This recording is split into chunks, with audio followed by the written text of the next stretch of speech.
Yoda! Yoda, come on. We're supposed to be talking about Star Trek.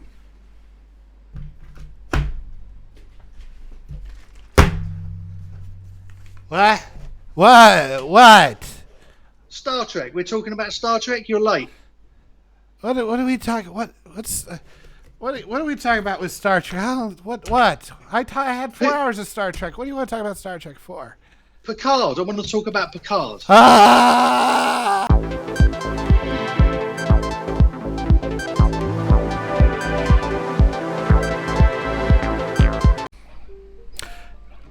Hello there, Outposters, and welcome to a special edition of Deadstream, I guess. This is not really a live stream. We're just kind of recording a little conversation here. And with me, I have Eggy Wegs, our newest contributor to the last movie Outpost.com. Say hi, Eggy. Hello.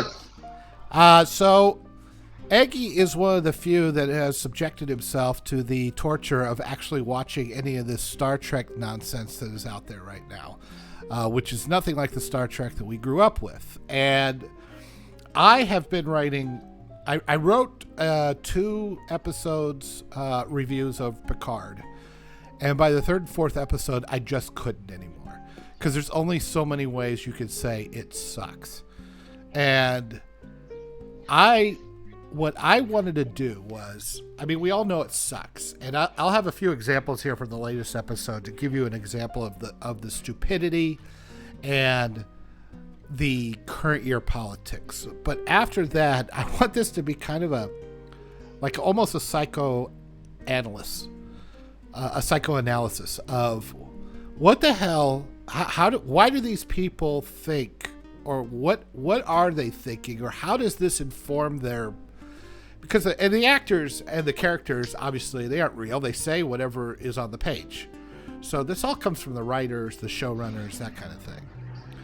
And I'm just trying to understand the logic of it. And I think, well, I won't go too far into it, but I think the thing that really got me down this road was the way the dialogue is spoken. So we'll get into that. But Eggy, what is your, now you've been watching this, you wanted to join me on this. What do you have anything specific? Because I got notes this time. Mm-hmm. I did some research and some notes, and I went down some deep dives and actually disproved a few of my hypotheses. So what is your general goal of this discussion? Just to listen to fury. So this is a venting thing for you. Do you know what, mate? I've actually got past the point of even caring anymore. Do you know what? I don't even hate it. I just pity the state of it's in. I actually subjected myself to the 4th episode last night, only because I knew we was having this conversation today. And it was just dire. Within 5 minutes, I actually turned it off, and then my wife wanted to watch the latest series of Bridgerton, so I actually put Star Trek back on, because I think there are some lines in the sand you need to draw. Yeah, my life is all about Outlander. I'm like, oh boy. Oh yeah, no. that's Game of Thrones for chicks. Oh, I don't think you see that. It's listen. You go for it, man. I'll feed off of you. Okay. Because it is just, it's got to the point, there's an old saying, you can't polish a turd. This has gone beyond that. So I'm gonna break this up into, I'm gonna say at least 2 things plus a third that I think we need to figure out. Mm-hmm. I don't know exactly what the third thing is, but the 2 things I could see are laziness, mm-hmm. and narcissistic arrogance or self-importance that's all about current year politics. That's Yep. a lot of words, but you get the gist of what I'm saying. They gotta inject all their current world politics into it. That's how Stacey Abrams ends up on Discovery as the president of fucking Earth, which was so ridiculous. It just made me. I haven't watched Discovery, by the way. I don't know if you've watched any of it. I've watched like two seasons. Yeah, I tapped out halfway through the 2nd season. I never went back. Mm-hmm. It's clear these people don't understand Star Trek in its previous form. No. And some examples here. So this is I mentioned to you off air that the fourth episode of Star Trek answered some questions that I wasn't clear on that actually made the previous episodes worse. So when they went back, let me give a brief synopsis of what the series is about. Picard and everybody in the first season, which, by the way, the first episode of the second season is a scam. It's exactly what you want out of Star Trek, and then they pull the rug out from under you immediately, because it's the way Star Trek should be. It's people are acting professional, they're acting respectful, they're acting competent. There's still little wounds from last season that I could nitpick on, but all in all, it's like, oh, they seem to have learned, and it's just and it's a swindle. It's absolutely a swindle. So they get a big space rift opens up, and Rios, who's now captain of the Stargazer, goes to investigate, along with 7 and 9, who has taken Rios' old ship from the first season, and she coincidentally ends up there as well because she's in the opening credits. And so they receive a signal that says, we need to talk to Picard. They don't know what it is. They don't know who it is. They just, we got to talk to Picard. So they get Picard. Picard gets Raffi. And Elnor has just joined the Federation. She's like the first Romulan in Federation. Which, I mean, that's the kind of stuff I like. You know? Like the first Klingon in the Federation. Elnor is the first Romulan in the Federation. And all that kind of stuff I liked. And so he's assigned to the Excelsior. I don't know if it's the original or a Excelsior B. I don't know. It doesn't matter. And they all end up around this rift. And once Picard gets there, then the people in the rift reveal themselves, which it turns out to be the Borg. The Borg Queen goes in, and she beams herself onto Rios' ship, the Stargazer. That's where Picard is, where all the main cast is, for the most part. And then she does some stuff. There was something I didn't see in the original first time I went through that first episode. Apparently Picard's dad was a horrible wife beater. And of course. I guess I just didn't get that, or maybe I just wasn't paying attention during those flashback scenes well enough. But apparently he was a horrible wife beater, so Picard has had scars with his mother and was remembering things about his mother. So the Borg Queen says a phrase, look up, or something like that, which is what his mother told him. He's saying, oh God, is the Borg Queen his mom? What's going on here? Picard. 8, 7, 6, 5. Look up. Look up. Well, the Borg Queen tries to take over everything, and they have no choice, so they self-destruct. And because they've been using Borg technology in the other ships, and now the Borg Queen has taken a hold, this kind of activates the self-destruct in all the ships, and everything blows up everywhere. Which I'm like going, okay, I'm kind of pulled in. That's interesting. Mm-hmm. You know, Yeah. I'm not out yet. Picard wakes up, and there's Q, and he says, great to see you, Mon Capitan. You go, oh, okay. So Q's playing some shenanigans now too. All right. Then they get to the second episode. The second episode is where things start to go rapidly downhill. Mm-hmm. The new Federation is the Confederation. Like the Confederates of the South. It's like ticking every checkbox. They're Nazis because you see the red and black flags, right? They brought back slavery for reasons. Even though we've all discounted slavery for the last 150 years, and we're, as a Western society, everybody knows that that's bad. Some reason we decided, maybe we ought to bring that shit back. Yeah, why not? Why not? And then there's horrible xenophobic race hatred But instead of being against Mexicans or blacks or Hispanics or Jews or whatever, it's against Romulans and Vulcans and Ferengi, you know. But I mean, thinly veiled racism. Yeah. And you can kind of tell it's like, this is what they think Trump's America would be like. This is what they think we want. They really think this. You can tell because it's so obvious, right? Because this galaxy is a human galaxy. For whatever reason, Picard, 7 and 9, Elnor, Agnes, Dr. Murderer, and Rafi. Oh.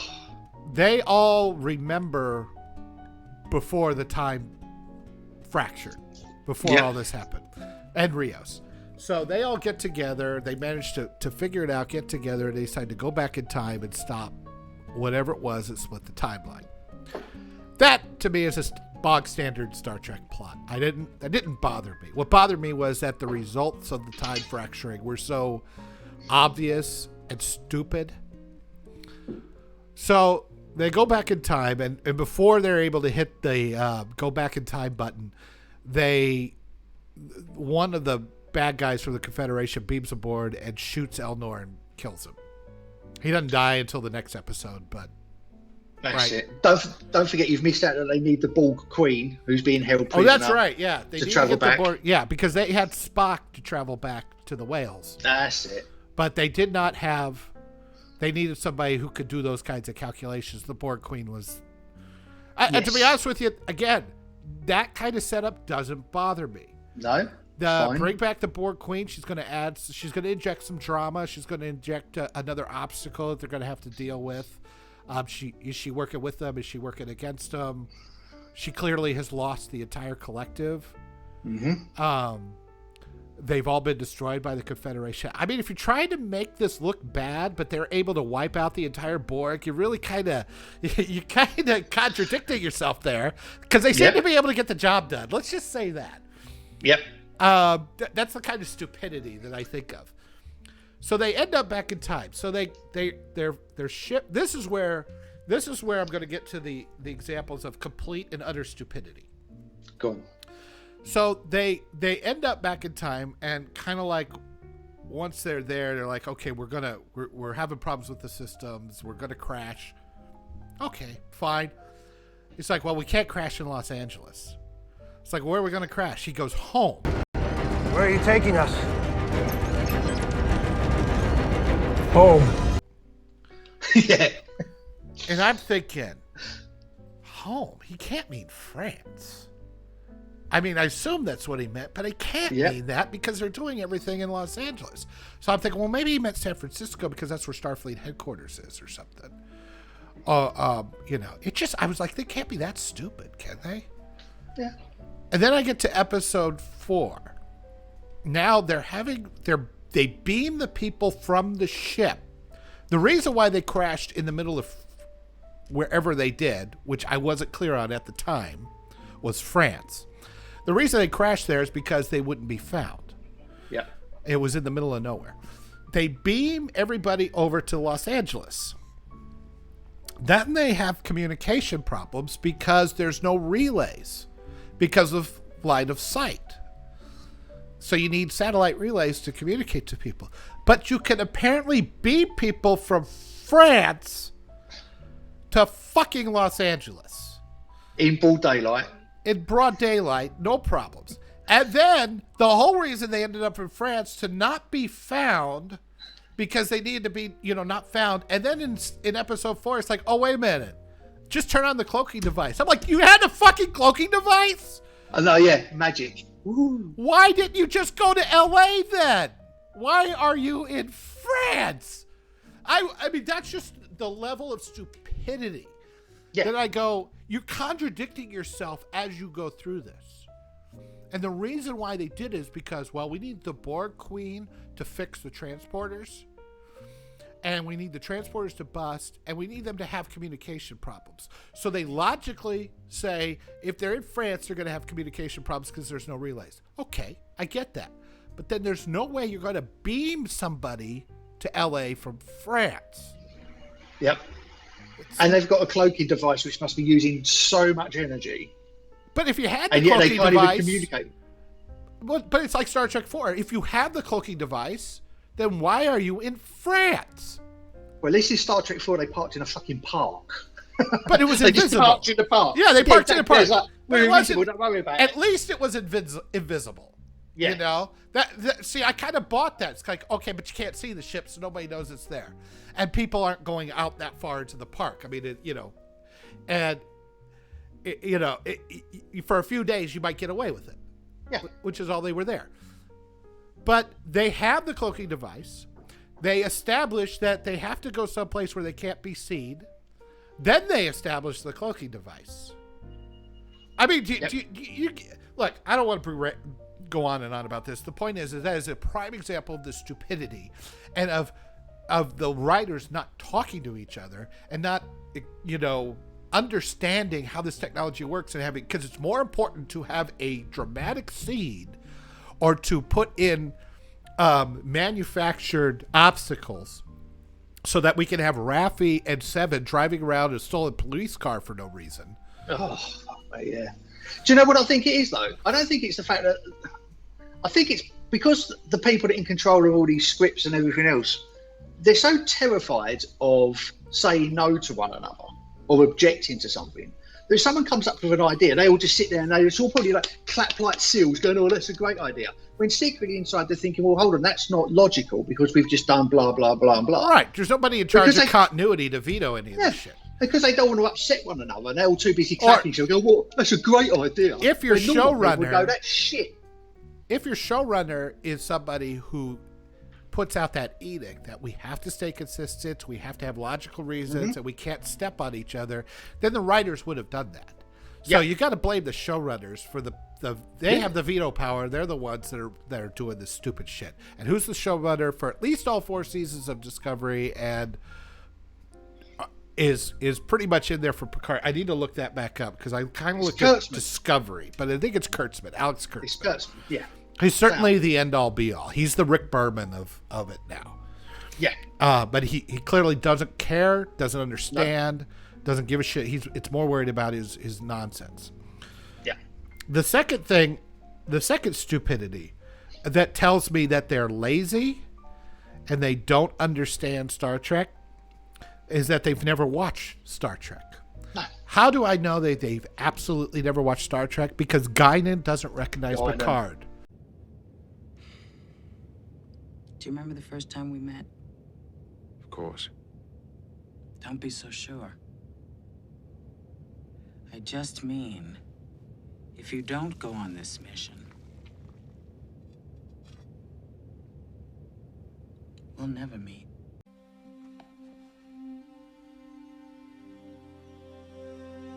Do you know me? Very well. Do I know you? Not yet. But you will.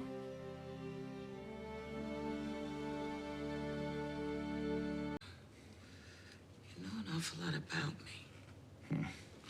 Believe me, in the future, the tables will be turned. Do we become friends? Oh, it goes far beyond friendship. Oh, but I'll have to wait 500 years.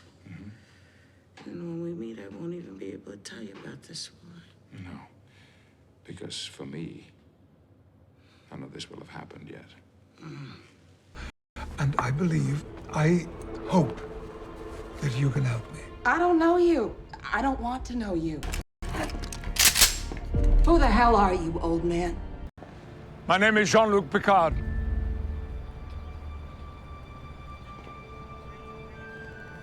"400 years from now, you will be my oldest and dearest friend." Yep. Even though they met in 1893. Yep. In time, was it Times Arrow? Times Arrow. Like, immediately, I'm like, oh, why didn't she recognize him? Exactly, because the future's been changed from 2024 onwards. So she's got 180 years worth of history with him. So you would recognise him.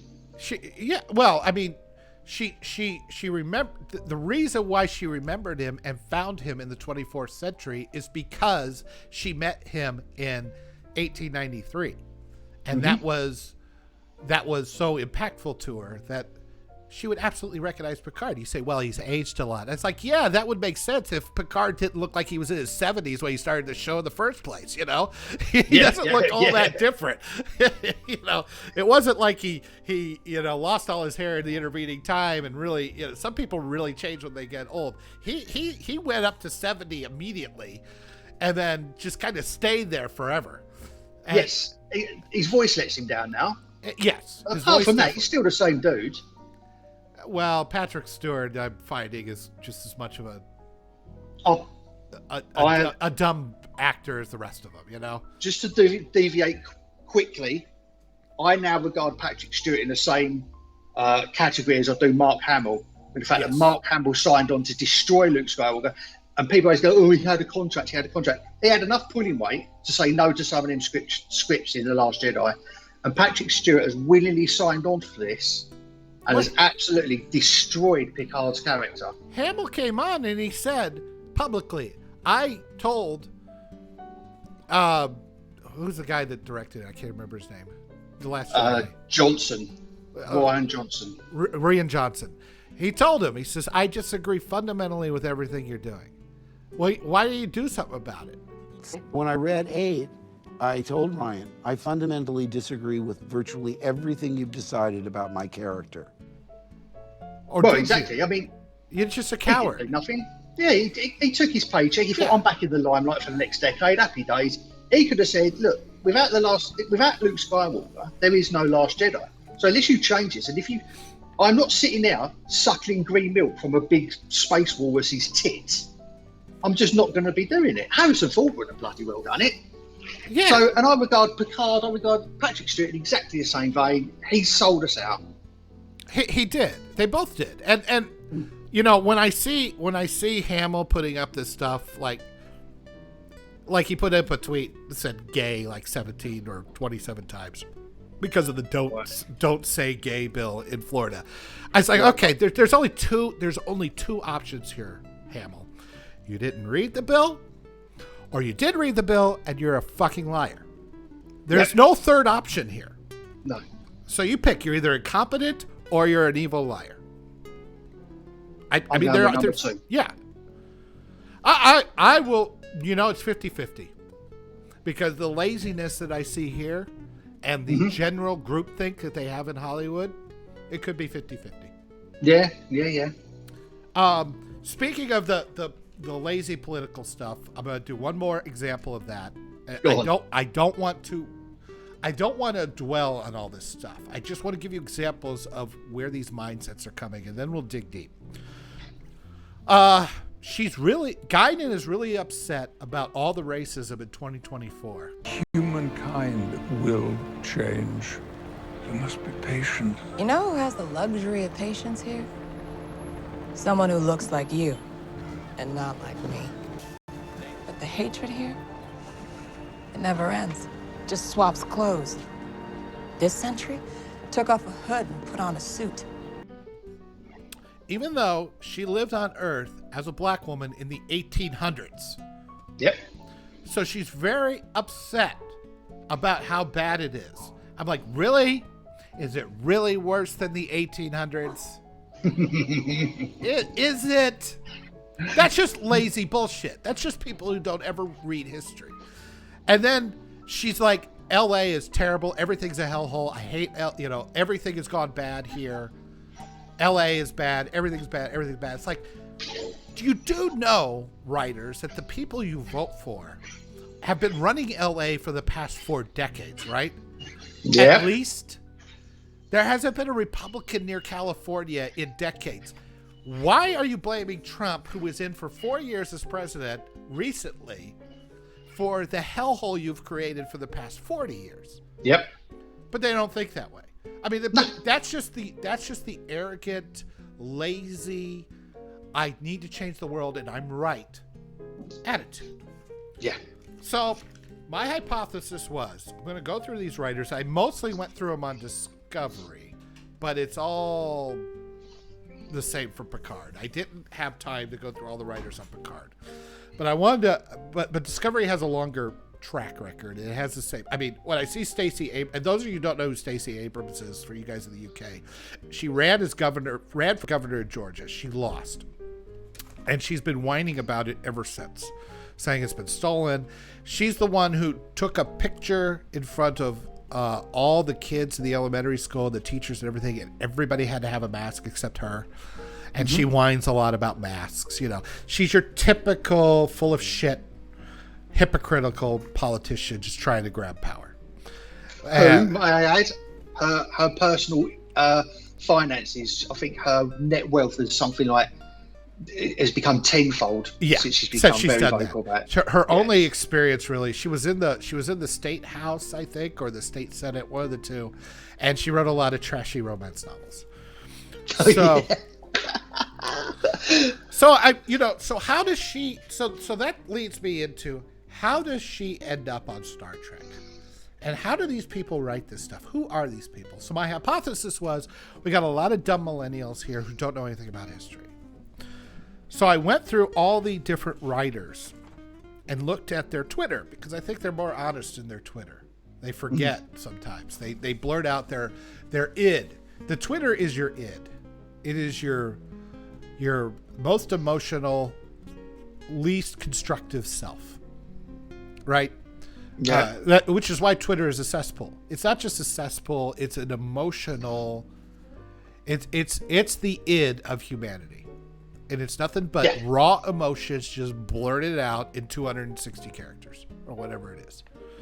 So I kind of get a better idea of who these people are. So my first thought was, these are all millennials that are just don't understand anything. The Kurtzman is 48, and most of the writers and the showrunners are in their 50s. So guess what? Us Gen Xers got a lot to answer for. Jesus. Do you know what? I would have thought they would have been in like 25s. I would too. So that was wrong on my account. And this is why I did this deep dive, because I'm making assumptions about who they are, which is what they do. Clearly that's what they did when they made the hellhole of future Earth. They have assumptions about who we are and what we believe. And I don't want to do that. I want to understand these people. So season 1 of, I'm going to read this. This was from Wikipedia, and I don't see any reason why it isn't correct. Season 1 of the first season of Discovery, of the American television series Star Trek Discovery, is set a decade before the events of Star Trek the original series, and follows the crew of the USS Discovery during the Federation-Klingon War. The season was produced by CBS Television Studios in association with Secret Hideout, Roddenberry Entertainment, and Living Dead Guy Productions, with Gretchen J. Berg and Aaron Harberts serving as showrunners, and Akiva Goldsman providing producing support. The series was announced in November 2015, and then Bryan Fuller joined as showrunner the next February. So our main people here that I'm starting out with are Kurtzman, Berg, Gretchen Berg, Aaron Harberts, and Bryan Fuller. Okay. All of them are in their early 50s or late 40s. So all Gen Xers. Mm-hmm. We need to stop thinking our shit don't stink anymore, because we got problems, guys. It's not just the boomers, and it's not just the millennials. Akiva Goldsman and Kurtzman, well, we know who they are, right? So I look at their Twitters. Their Twitters have a few things in them that are political and whatnot, but it mostly feels like they have their publicity department curated. Because Kurtzman and Akiva Goldsman, they're at that upper level, right, in the hierarchy. Yeah. Okay. Bryan Fuller is a longtime writer, and he has a pretty good resume. He's very gay, and he loves to take pictures with stars on this set that he's got. Like it's just a leather chair, and he sits on the arm of the leather chair, and the person he's taking a picture with is in the chair. And it could be anyone from Scarlett Johansson to you know, Tom Cruise. I don't know. I mean, I'd have to look him over, but he's got a bunch of these just all over his thing, and he wears something, some outfit that is gay as gay can be. Right. Okay. And I mean, this is not a criticism. It's his thing. You know, it's just a little cute little thing that he does. That's fine. The first thing I noticed is pronouns are listed in his bio. Oh. He did Wonderfalls, which I really like. But his tweets are mostly to pimp and say thanks to his old shows. So when people say, I love this Pushing Daisies, I loved Wonderfalls, I love this stuff, he says thank you. And he seems kind of responsive to his fans. And he doesn't seem like he's just angry. He did have one tweet, and I'm going to bring it up here. Well, it's got the one with Palpatine. Yes, so look at what he's replying to there. Replying to Gen Z's unhinged views on sexuality and my supervillain origin story. So it appears I'm going to. It was a bit mystified, but he says wipe them out, all of them. So he said read that out one more time because I can't get to it. It's got Gen Z's unhinged views on sexuality are my supervillain origin story. Right. So Unhinged views. So this is what somebody tweeted, and he replied with "wipe them out, all of them." What I'm interpreting that is that Generation Z, with all their, you know, Two-Spirit and all these weird genders and everything. I mean, in a lot of ways, this whole transgender thing is kind of wiping out women and gays and lesbians. There's a lot of that going on. And him being a gay man, I think he's like, he's not down with this. So my point is that if I'm reading that correctly, he is not a complete lunatic. All right. So that's interesting. A writer on here called Ted Sullivan has nothing. He's also, I'm guessing he's gay. He has nothing but cat pictures and a lot of toxic shit. He's really, it's dripping with emotions and pseudo-religious fervor for his tribe. And he's not a rationalist or a skeptic, but he got off of Twitter and he doesn't have his pronouns. He gave up on Twitter because he felt like it was being too toxic. It was bringing out the worst in him. So he hasn't tweeted since 2020. Okay. But he clearly believes in things like pronouns and stuff, and I think he was getting on those bandwagons. All of these people are Democrats. There's no doubt about it. 100%. The question is, and they buy into the narratives, from what I can tell. Gretchen Berg, who started out as the showrunner along with Harberts, she clearly hates Trump, but her tweets were a whole variety of stuff. Like she likes the Pittsburgh Steelers, and the political stuff was half-hearted retweets at best. Like somebody would tweet something that says Trump sucks or Republicans, and she'd retweet, and that was it. She didn't put a whole lot of effort into it. I think it's more like, yeah, I'm one of you. Don't fire me. yeah, exactly. I agree with this message. And she wasn't a frequent tweeter. Harberts, Aaron Harberts, I think was his name. Yes, Aaron Harberts. Also similar to Berg's, all over the board. He clearly pushes the Democrat line, but it's not the center of his life. Okay. He does mention he hates Florida due to the bill going on, but then there's another one where he criticizes MSNBC for not pushing back better and not asking better questions. So, again, not a lunatic. Now, this was interesting. I found that Berg and Harberts were recruited as executive producers of Star Trek Discovery under Bryan Fuller. The trio had previously worked on Pushing Daisies together.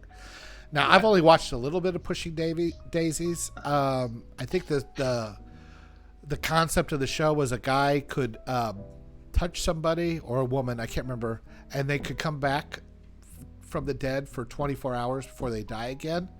And they would use that 24 hours to solve a murder or to help them finish something in their life or something like that. And it was all done very light and quirky. You know, like a lot of those Joss Whedon-esque shows that came out at that time. How'd you touch a dead person? Was he like a grave robber? No, she was like worked in the morgue. Oh, right, okay. So isn't that lucky? Yeah. Yeah, it worked at McDonald's. I touched the meat and started jumping around on the seat. So they worked on Pushing Davies. They were two of several executive producers alongside Heather Caden and Akiva Goldsman. When Fuller stepped back from the showrunner role on Discovery, Bergs and Harberts were promoted into the position together. But those two were later fired from Discovery due to alleged infighting and verbal altercations during production, with Harberts allegedly shouting explicatives at a fellow writer. Right, but why? Why was he shouting? It doesn't say. Because the stuff that was doing was crap and he didn't want to stand for it. Well, that's what I wonder. I don't know. Yeah. I mean, is this so like I said, these showrunners and these people who are credited with writing the episodes, they are all Gen Xers, most of them. Yeah. But there is a lot of staff writers on there that are probably young and are probably hook, line, and sinker into the whole cult mentality. So I gotta wonder if there's some sort of culture clash going on. Now I'm reading into this. Okay, I don't know. I wasn't there. I don't know. I am doing detective work based on things I see in their Twitters and things I see in their history, and trying to come up with an explanation. And to back up a little bit, the thing that got me started on this, the one thing I noticed about the new shows versus the old shows was the way they speak. The way they speak on Star Trek, real Star Trek, is very efficient and confident. Yep. There is very little emotion. You know, the irony is that they always talked about how Spock, that crazy Spock, he had no emotions. And Data is always trying to find emotions. He doesn't have any emotions, right? But in truth, the humans on those shows are very much in control of all of their emotions. Because they're military. They're military people. They're in the flagships of the Federation, or at least one of the best ships. I don't know if the Enterprise was the flagship, but it certainly was top of the line. I think it's meant to be, yeah. Yeah. And I know the D was the flagship. Yeah. And these people are extraordinarily competent, and they know it, which makes them extraordinarily confident. And so these people do not have any room for irrelevant communication. So when you look at like a Harry Mudd coming in, or a Q, or a Waxana Troy, right? They just, everybody's just impatient with them because they gotta play their little games, or they gotta talk and throw a lot of humor in there, and they're getting in the way of these people trying to do their jobs. He's back!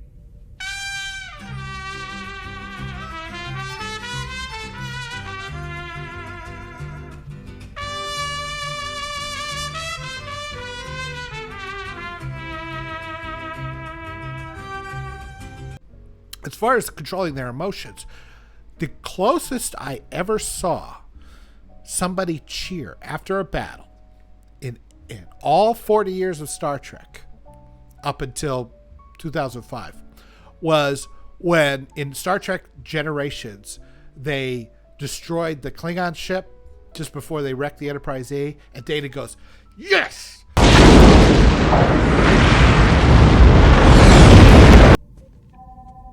Yes! That's it. Fist bump, yeah. Yeah. And I'm going to give him that because he had emotions for like 45 minutes. So, you know, he's still working it out, right? Yep. It kind of made sense. Nobody else, I think there's like one extra in the back kind of smiling, but it's dead quiet.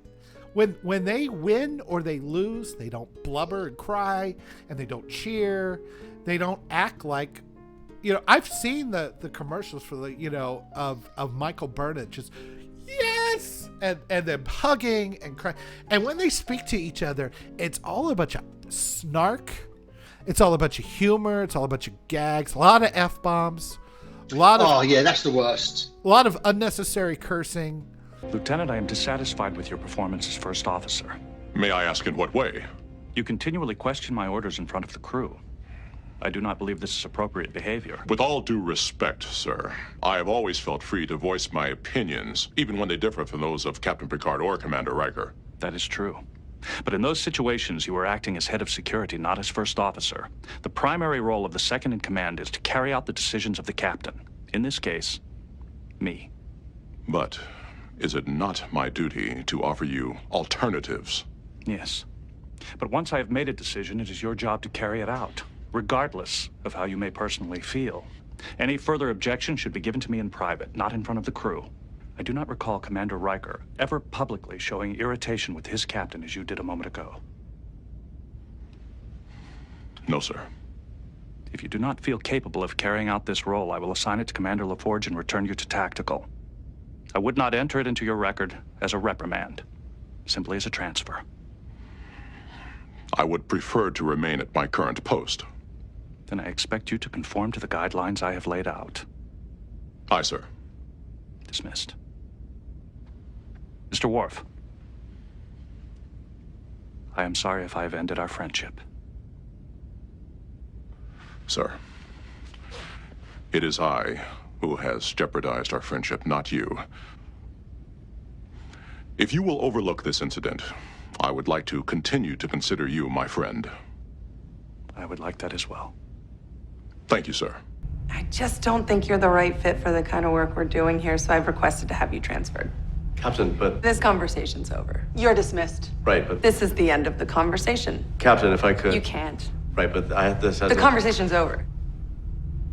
That's the end. Well, technically, the conversation is not over because I could keep talking, and then the conversation is I don't know how you made it this far in your career behaving like this. This is why I ended the conversation. I'm having you transferred. End of conversation. It would be rude and irresponsible to end a conversation. The conversation's over.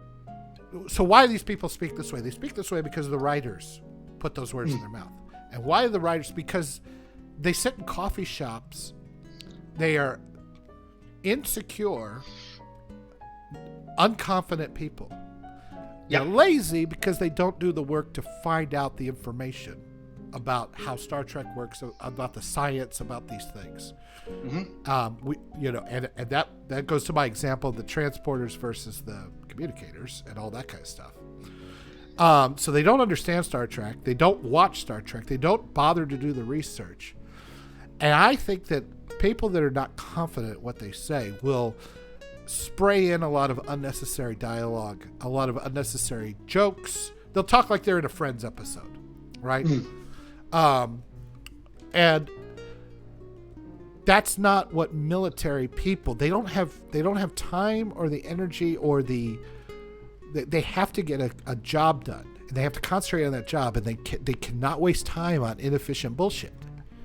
And do you know what? That's one of the things I picked up in, especially in this Picard one, because I stopped watching Discovery after season 2. But this Picard one, there's a lot of mumbling and umming and ahhing and uncertainty, and maybe if I do this, a lot of questioning themselves and questioning their own decisions. Insecurity. And if you go back, if one of the characters wasn't sure, he would address the situation logically, and someone else would come in with an alternative point of view or an option that would be the best course of action. But in these, they just all seem to stand around just going, I could do this, and I could do that. And there's no one taking control. And that's when I go back to what I said about the script writers. They're all just throwing crap in there and all just clapping, go, that's a great idea, without actually considering or without anyone taking charge. And that's coming across in the writing of this. It's coming across in what you're seeing with the actors' portrayals. They're all uncertain. I mean, even 7 of 9, when they was stealing that police car. They're all, her and that, who's the woman? I can't stand her. She always looks like she's just smelled a really bad fart. Yeah. I don't remember the actress's name, but yeah, they're acting like should we it's steal all- the car? What should we do? What should we do? Now, 10, 15 years ago, it would have been, we need this car and we've got to go here. And yet they're driving down one-way streets, looking at maps, and you're like, my goodness, Well, it's just terrible. there's a moment in there that I think speaks to emotion over goals, logic, rationality. She fires a phaser and disintegrates the window. Yeah. And what does Seven say? We could have unlocked that with the tricorder. Yeah. And what does Rafi say? But it makes me feel better.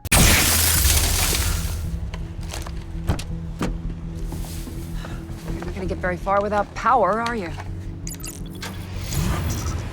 So you could do that, but you couldn't unlock the door? No, I could have, but that was way more fun. Nobody in Star Trek would do that. No. That is a fundamental misunderstanding of how people in Star Trek work. It made her feel better, so it was more important to create destruction. Now she got to sit on some of that glass. I couldn't tell if it actually disintegrated or if the glass fell in. No, it kind of, you shatter the glass, it's like a web effect, and it just all falls in. So yeah, she would have been sitting on glass. She wouldn't have been sitting on glass. I mean, it's ridiculous and stupid. Yeah. And I'm like going, there's just a ton of this kind of stuff. This is what happens when you get Discovery of Picard is what happens when you make the entire crew Barclay. Is it a problem for you to report to duty on time, Lieutenant? No, sir. I'm very, very sorry, sir. It's just that I had a very important communique which required my immediate response. I don't want to hear it. Now, we're having an intermittent problem with this anti-grav unit. I want you to see what you can do. Mr. Barclay, I'm tired of seeing your name on report. I don't know what you got away with at your last posting, but this is the Enterprise. We set a different standard here. Yeah. See, Barclay was an interesting character because he was an anomaly. He wasn't the norm. But even so, he was a very competent guy who lacked confidence. And they worked with him and made him improve. And they pushed him. They got him on stage to do Cyrano, right? And they, and he became, as he went through, you got through Voyager because he starred on, guest starred a few times on Voyager. He became a more confident, accomplished individual as he went through. And they celebrate all the emotional, mental damage that people have rather than trying to improve it and fix it. They think that this is a normal way of being. So I looked through a couple others. There's one guy, Kemp Powers. He doesn't have a Twitter, but he seems to be an up and comer. According to most media, his biggest accomplishment is overcoming his handicap of being black. What? It's really insulting the way, because what he wrote Soul for Pixar. Did you watch that? I did watch that. Yeah. I thought it was I thought it was good. Did you know? I thought it was all right. Well, I mean, is it at the top notch of the Pixar stuff? No. But it was telling the story from his point of view of a black guy who's lived in the city who loves jazz music. Yes. Nowhere in that movie was it tearing down white people. No. It was a celebration of jazz and finding what you love, finding what you already have. I thoroughly enjoyed Soul. And I thought that guy, and he brought a different idea to the whole thing. I'm not a black guy who lives in Brooklyn that understands jazz music at that level. But now I have some understanding because of the story that he wrote. Yeah, okay. Okay, so I think he's an up-and-comer, and he doesn't seem to be like a nut. He's now directing and doing the next two Spider-Man things. When I read everything about it, I just cringe when they tell me his skin color. He's the first black guy to do, he's the black director of, it's like that's a deciding factor in his worth. Yeah. Literally going back. We're literally going backwards. Yeah, it makes me want to throw up because this guy is a man who is writing good stories. I don't know if he was involved. I don't think he was involved in the first Spider-Verse, but I like Soul. A couple of other things I haven't seen, but it doesn't seem to be anything. But he hasn't have a big enough. But he's getting a chance to do stuff, and I think I want to see what else he does. I want to see what he does with the Spider-Verse movies. I love the Spider-Verse movie, the first. Yeah, one. it was great. It was great. So that's great. Another writer on here is Joe Menosky. Now, Joe Menosky is a boomer territory. He's in his 60s. He wrote Darmok in The Next Generation. Darmok and Jalad at Tanagra. Brilliant. He started early on Discovery. He wrote one episode, and then he went over to the Orville. And he's only wrote one episode of the Orville, but he wrote the only Mocklin episode that I can stomach. I don't know what you have to refresh my memory. What's that? So the Mocklins are those that race of people in Orville that are only male. Oh yeah, I know, yeah. But then they keep bringing out females, and the whole setup doesn't make any sense at all. Right. If they can reproduce and they only are one sex, there's no earthly reason there would be no evolutionary reason there would ever be a female. And it makes zero sense. Now, maybe if they say, okay, way back when there were males and females and there was a war and we did some genetic engineering, and that was so long ago that as far as we know, there's only males. Maybe, and then now mutations, nature is taking over. I could write, in 5 seconds, I've written an explanation just off the top of my head. But he did one where apparently there are more females being produced, and they're getting instead of getting changed and turned into males, they're getting whisked away to a sanctuary planet. Oh, I remember the episode now. Yeah, I remember it. It was the best one of all those yes, awful because they had the baby, and the baby was a female. Right. That's it. So interesting that he tapped out of Discovery for whatever reason. Mm-hmm. Early on and ended up on the Orville and wrote one of the few episodes, and then he wrote Darmok. So that was interesting. Finally, I get to the showrunner of the 4th season of Discovery, Michelle Paradise. She was a writer, and now she wrote the first episode, maybe 1 or 2 in the middle, but she definitely wrote the last episode of the season finale of Discovery, the one where Stacey Abrams comes in. I look over her Twitter. Her Twitter is 100% she believes the narratives her betters tell her, and she 100% believes Stacey Abrams' selection was totally stolen. So that guest spot was Michelle Paradise through and through. So if you're wondering who did that, there's no doubt in my mind that was from Michelle Paradise. Right. Now, also a Gen Xer, by the way. Another Gen Xer. Apparently Stacey Abrams is a big Star Trek fan. That may be so. But I mean, I'm just saying that they didn't get her in just because of who she is. They got her in, well, they claim they got her in because she was a Star Trek fan as well as whoever she is. But regardless, it was just the pissest, poorest decision I think I've ever seen. When they brought in people, like they brought in John Tesh to Star Trek The Next Generation. Who's that? He did some music, like really bad elevator, your grandma likes it music. And he was the host of Entertainment Tonight, which was a syndicated entertainment news program that ran every night that talked about movies and stars and everything. Let's have a look at him. He played a cameo.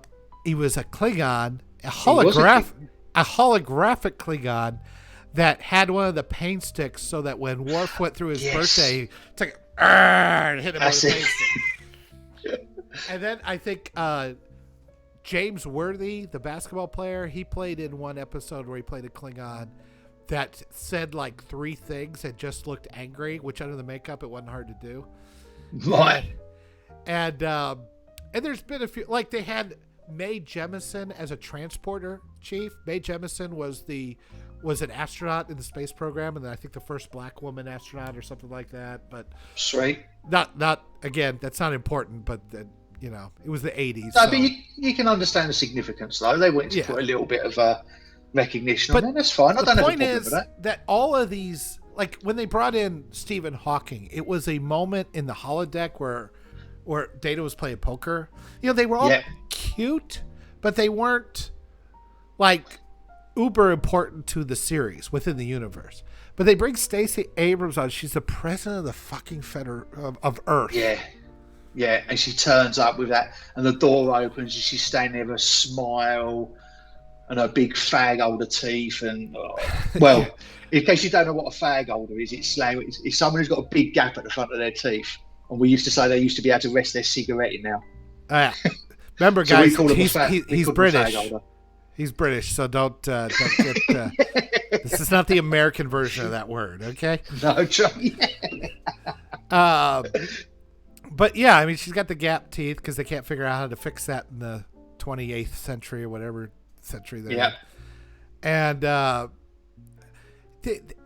and again, I look at how these people act in the series, and it's all these people, you know, who are insecure, who are emotional basket cases, and those people are naturally and easily manipulated by these political idealists because they all use emotion to get you.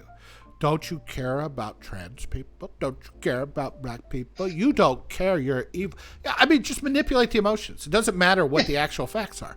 And they've brought that into Star Trek, and Star Trek is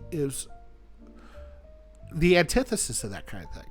Your emotions need to stay out of it. You have a job to do and a goal to do. And physics and science doesn't, not to quote Ben Shapiro, but it doesn't care about your feelings. Very true. All right? And Spock was interesting because like they teased him about his emotions, but he was usually the guy that get the shit done when they really needed it. You know, without him, if Spock hadn't been there, the Enterprise would have blown up in 3 episodes into season 1.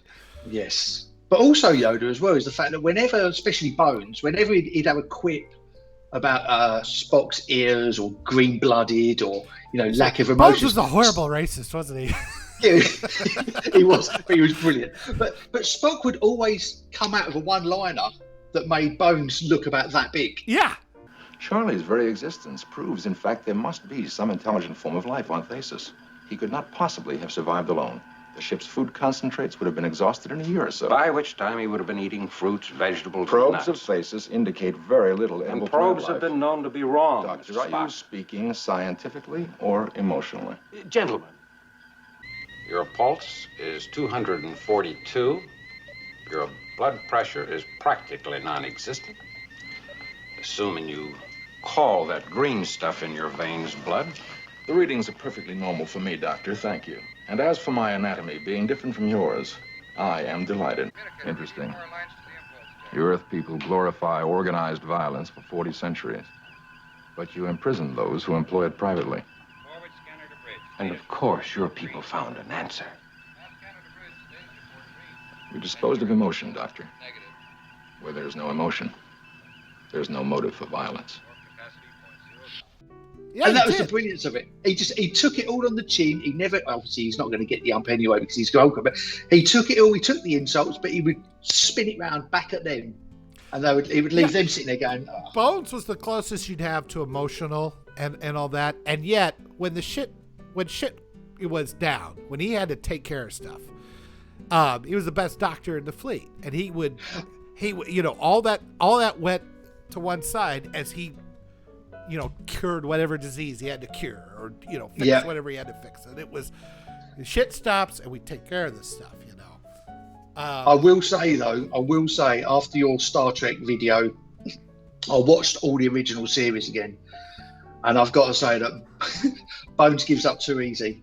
Because as soon as someone's been shot, he's like, yeah, he's dead, and there's basically, I can't do anything about it. He's like, you're not even going to try and resuscitate him? He's like, no, he's dead. He's dead, Jim. Of course not. There's a catchphrase he has to do. He's dead. Oh, it's very true. I was laughing at him. I was thinking, every episode someone's died, and he just goes, yeah. He's dead, Jim. Is this a dead man, Doctor? Very dead, Mr. Spock. He's dead, Jim. He's dead, Captain. He's dead, Jim. He's dead. Dead, Jim. The man is dead. He's dead. He's dead, Doctor. He's dead, sir. He's dead, Captain. He'll die, Jim. Dead. She's dead, Jim. She's dead. That man's dead back there. He's dead, Jim. He's dead. Must be dead. He was worse than dead. His brain is gone. Let her go, Jim. He's dead. She's dead. He's dead. It's dead. She's dead.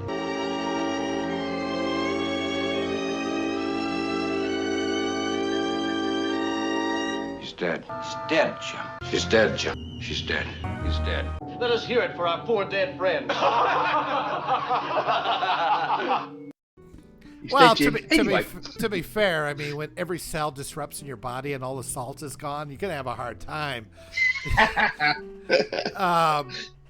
Yeah, there was a lot of he was good, and you know, the one thing about the brilliance of the original Star Trek, I think both the Next Generation and the original Star Trek are brilliant, and Yes. both of them were tackling issues, but they were tackling issues in ways that were very intelligent, because the guy that was wrong, he still had a good argument most of the time.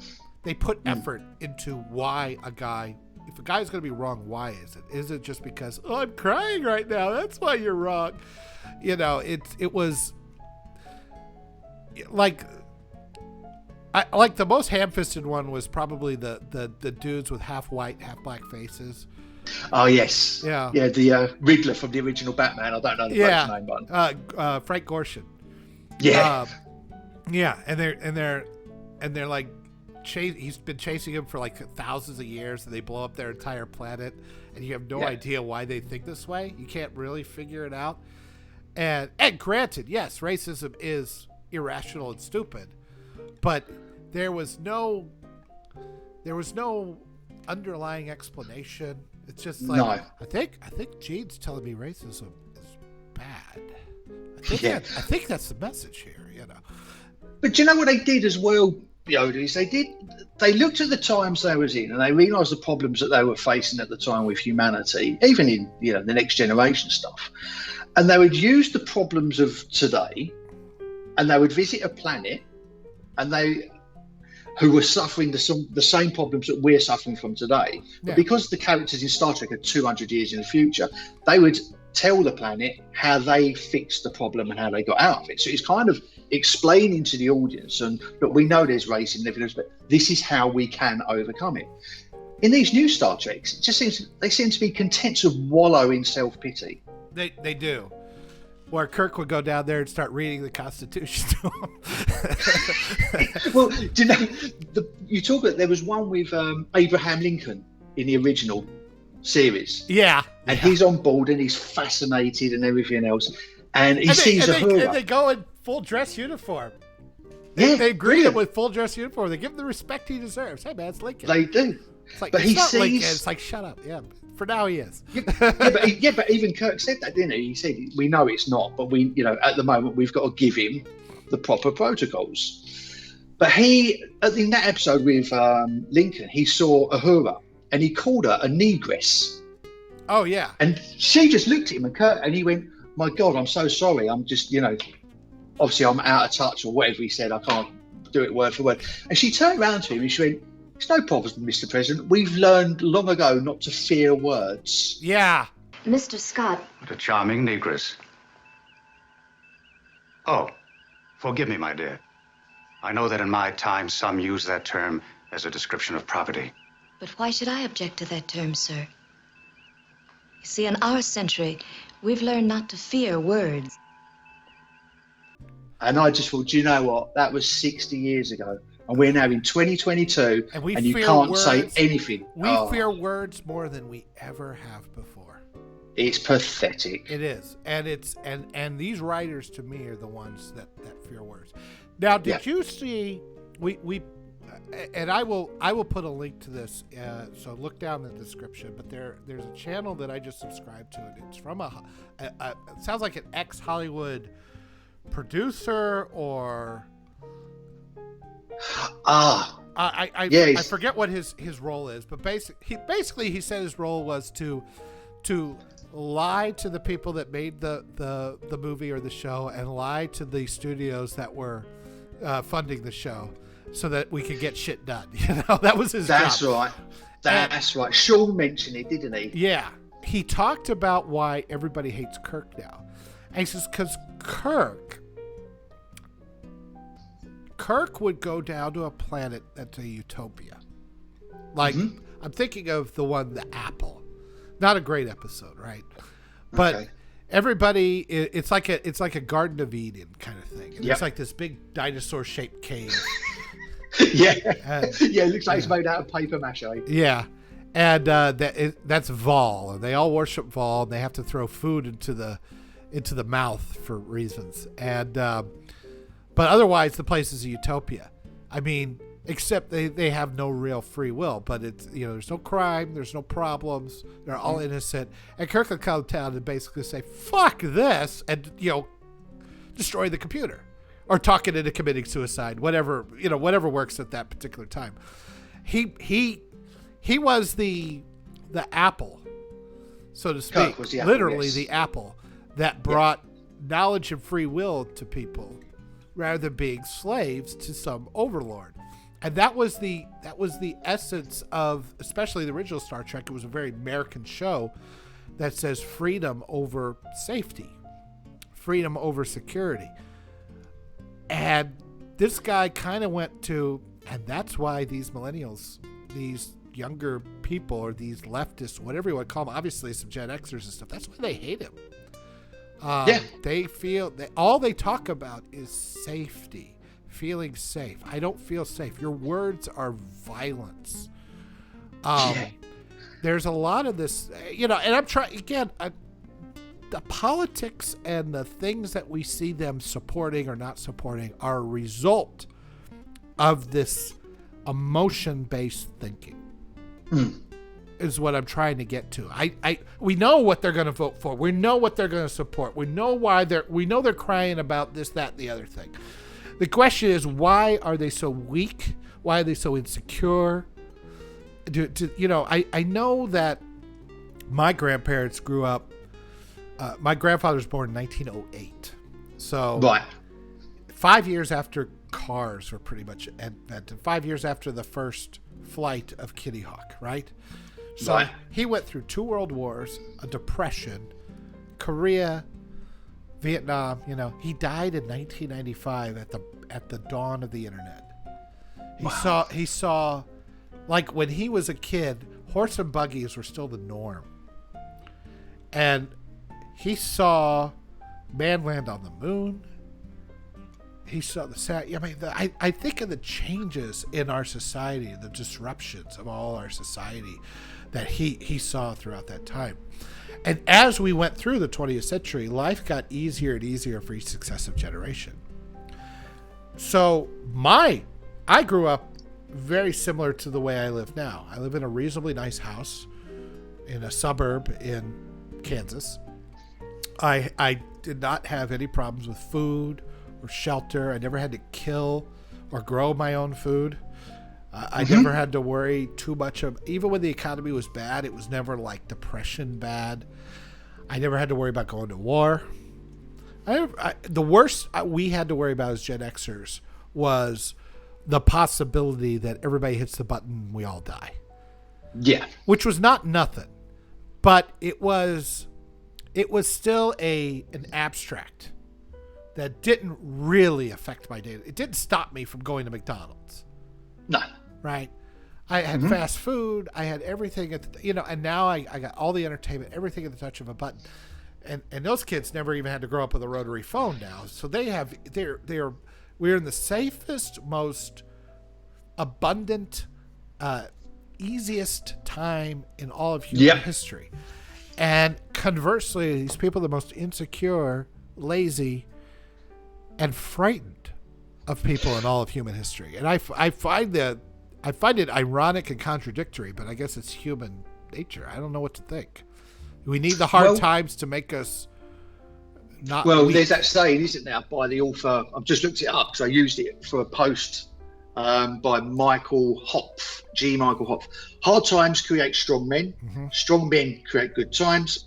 Good times create weak men, and weak men create hard times. And I've used that myself, and I've heard it spoken of quite a bit myself.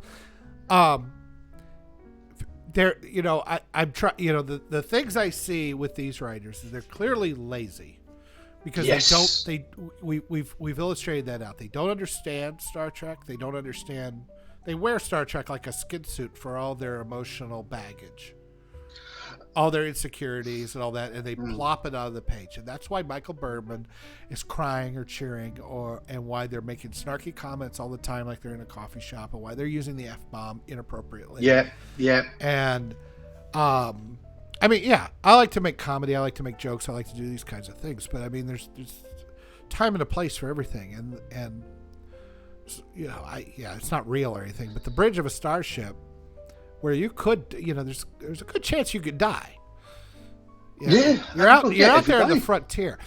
I mentioned this before in some place. I'll bring it up to you here now. I remember there was an episode of DS9 where this was during the Dominion War, at least the beginnings of the Dominion War, and the people that ran the Dominion were shapeshifters. So you could spy, you could be anywhere. Caused a lot of paranoia. A couple of shapeshifters went to Earth, and they set off a bomb. And before the whole room, and the cameras and everything got blasted, they could see the shapeshifters starting to change shape. And they say, "Oh God, shapeshifters are on Earth. The founders are on Earth." And so they start going berserk. And it's an opportunity. So first they start feeding into fear. The one way to find out if you're a founder or not is to take a blood sample. Once the blood is separated from the founder, it gels and turns into, just jello. Whereas blood would stay blood, right? It's kind of similar to the thing, how to figure out if the thing is the thing. If you put a hot wire into it, same deal. Once it's separated from the founder, it loses its consistency as blood. It just turns into default founder stuff. So what do? They go around, they take blood tests of everybody, right? We never accused you of being a shapeshifter, Mr. Sisko. We were just carrying out our orders. All family members of Starfleet personnel are required to submit to blood screenings. No exceptions. That's the most ridiculous thing I ever heard of. Do you believe that? I should. I signed the orders myself. Now, why would you go and do a stupid thing like that? People have done nothing wrong, which really hits home right now with the Corona thing. Yeah. And, but there is a legitimate threat. The founders are a legitimate threat. But everybody's giving into fear and turning Earth into a police state, which gives opportunistic people a chance to grab power. An admiral tries to grab power away from the Federation Council and everything else and turn Earth into a military organization in the name of protection. Of course. The thing that makes it so difficult is that the protection, the danger is real, just like Corona is real, right? I'm not going now. I'm not touching that subject. No, coronavirus is real. It's not a fake virus. The question is the danger worth giving up your freedoms for? That was the question that they tackled in this. Is the danger of the founders? And the one founder, he appears to Sisko. So Sisko and Odo go to Earth. And at one point, Sisko sees O'Brien. So I thought you were back in the space station. He's like, it turned out to be a founder, and he wanted him to know that it was actually a founder without looking too conspicuous. To anybody looking, it would look like Sisko's talking to some uniformed officer. Okay. And he tells him, he says, look, you know how many founders are on Earth? He's like, 3. Just 3. And look at what we've done. We didn't have to do much. You did it yourselves. You did the work for us. And we thank you for that. And then he buggers off and so it gets worse and worse. Now, Sisko, it comes to a head with Sisko's dad, where he tries to take a blood sample from Sisko's dad, and his dad won't do it. He's like, this is ridiculous. Everything you're doing is ridiculous, right? And he's got a point. He's like, we're giving up our freedoms for something that may or may not be a thing because we're scared and we're frightful. But Sisko has a point. It's like, you know what the problem is? The problem is Earth. Earth has been this paradise for so long where nobody has any problems. They don't understand real hardship. The trouble is Earth. Really? On Earth, there is no poverty, no crime, no war. You look out the window of Starfleet headquarters and you see paradise. Well, it's easy to be a saint in paradise, but the Maquis do not live in paradise. Out there, in the demilitarized zone, all the problems haven't been solved yet. Out there are no saints, just people. Angry, scared, determined people who are going to do whatever it takes to survive, whether it meets with the Federation approval or not. And they're not willing to do certain things. Both of them had a point. Now, at the end, they decided to remove all the restrictions and open Earth back. They were not going to be... They decided to take freedom over safety. Okay. So good. that was the... Yeah, that was when Star Trek was still good. So, you know, it's funny because we have this episode that is like a blueprint and explains everything that's happening right now. And yet these people, they've never watched it clearly. No. They don't understand the lessons. And they are in that, these writers are definitely in that mindset. When I look at their Twitter, when I look at them, these are frightened people. They're self-absorbed people. I was just about to say, because you said it's down to ignorance and laziness why they're not researching the subject that they're writing about.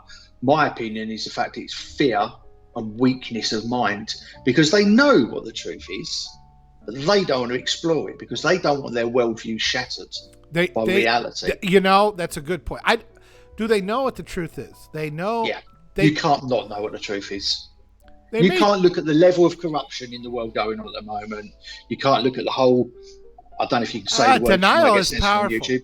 Denial is powerful. I think what's more accurate to say is they don't really know what the truth is, but they know that what they believe is not correct. They just are too scared to admit it. They've committed themselves now to it, and if the mob has done a great job of putting the fear of God in you.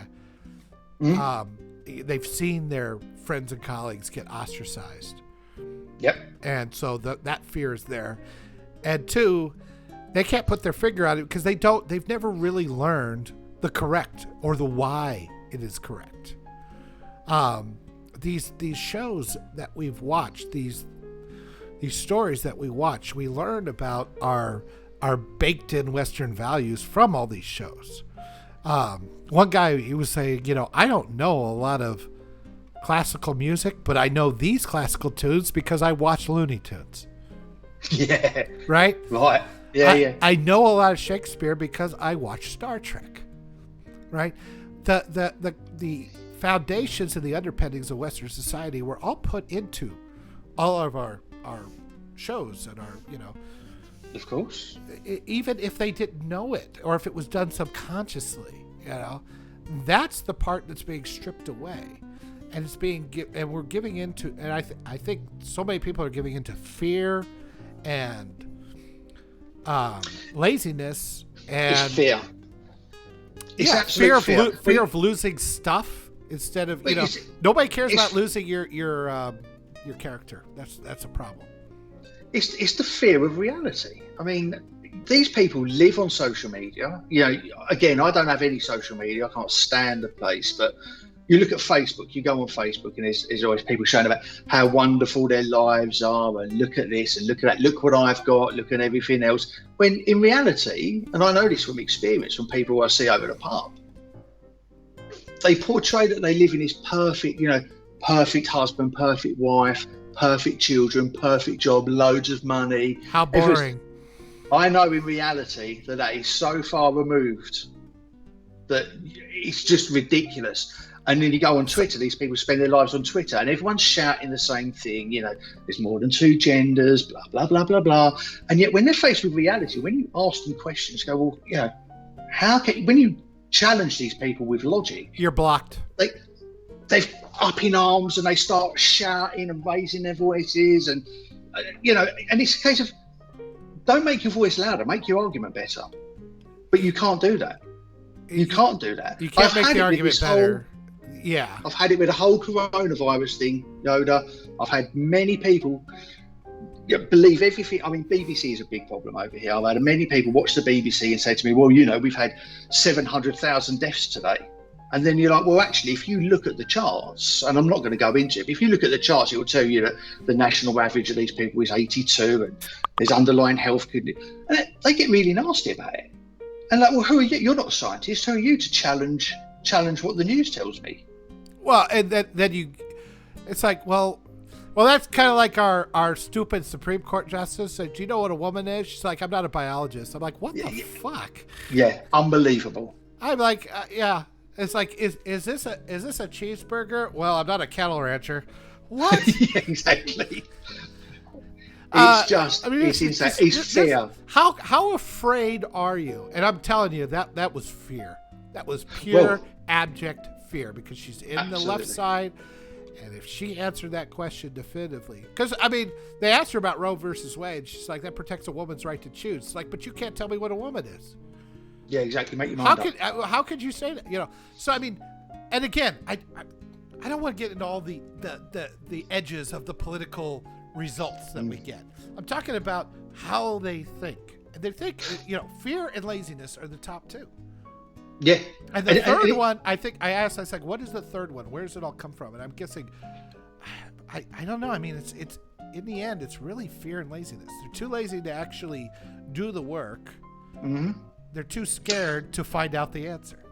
Well, do you know what? I think it takes us back to The Matrix, very first one, with the famous scene of Morpheus walking down the high street with Neo. And he says, again, I can't quote it word for word, but some people are so reliant on the system, they don't want to be unplugged, and they will fight tooth and nail to stay where they are. Yeah. You have to understand, most of these people are not ready to be unplugged. And many of them are so inert, so hopelessly dependent on the system, that they will fight to protect it. Well, what did Cypher do? He's like, ignorance is bliss. I want to go back in. I want to go back in because this life sucks. It's too hard. I mean, it's kind of like you've seen how they live on this ship, eating, gruel, and with shit all over their bodies and torn up clothes and dirty and nasty, and you go, yeah. Is it that bad in the Matrix? I mean, would you choose that? Is the free will that, I mean, I'm saying, we all say, I'd get out of that Matrix. Yeah, would you? Are you sure? Depends. You go, yeah, we get wired after a certain age. And I think they even brought that up in the Matrix. We don't free somebody after a certain age. It's dangerous. Right? Yeah, because Neo was too old, wasn't he? Because you get wired in. I mean, I have problems. I'm 51 years old. I'm going to have problems figuring out new things that come along. This is an age-old human thing. These kids coming up and they have all these new ideas, and we don't understand. As old people don't understand it. The 50s boomers kids had rock and roll. They didn't like it, right? And then the 80s kids, you started having the punk rock, and you had more open relationships, more divorces, and the boomers and the generation before didn't like that. Now we're getting into this. We're talking about 8 million genders and people spraying their hair. All this other stuff that's going on, this refutation of logic, and the boomers and a lot of Gen X don't understand it. And but there is, I think, a worse thing about it all is the conformity. It's like, they all think that they're being their special snowflake self. It's like, just like all the other special snowflakes that also dyed their hair and made themselves look weird and spout. You chant in unison when you all get together at a protest. You say the exact same things. You know what they are? They're Borg. They're Borg. I have nothing to say to you, and I will resist you with my last ounce of strength. Strength is irrelevant. Resistance is futile. We wish to improve ourselves. We will add your biological and technological distinctiveness to our own. Your culture will adapt to service ours. Impossible. My culture is based on freedom and self-determination. Freedom is irrelevant. Self-determination is irrelevant. You must comply. We would rather die. Death is irrelevant. They're hive mind Borg.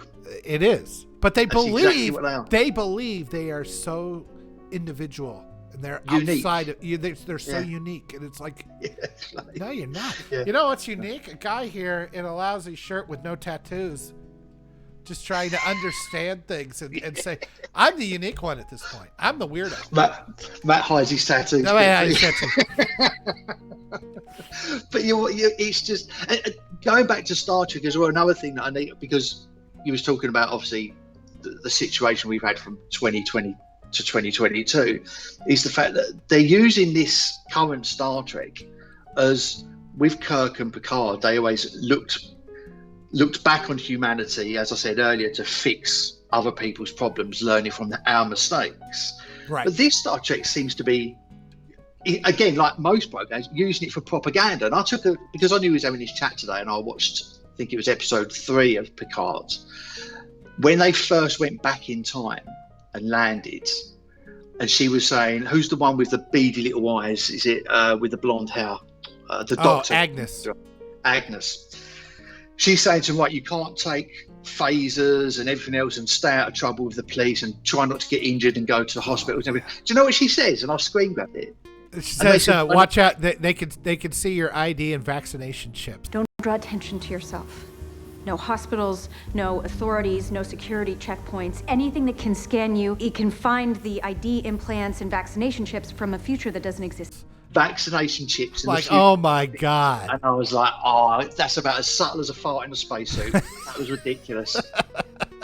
Yeah, I mean, that's the laziness I'm talking about. Yeah. There was But never, you know what? that was never a thing in Star Trek.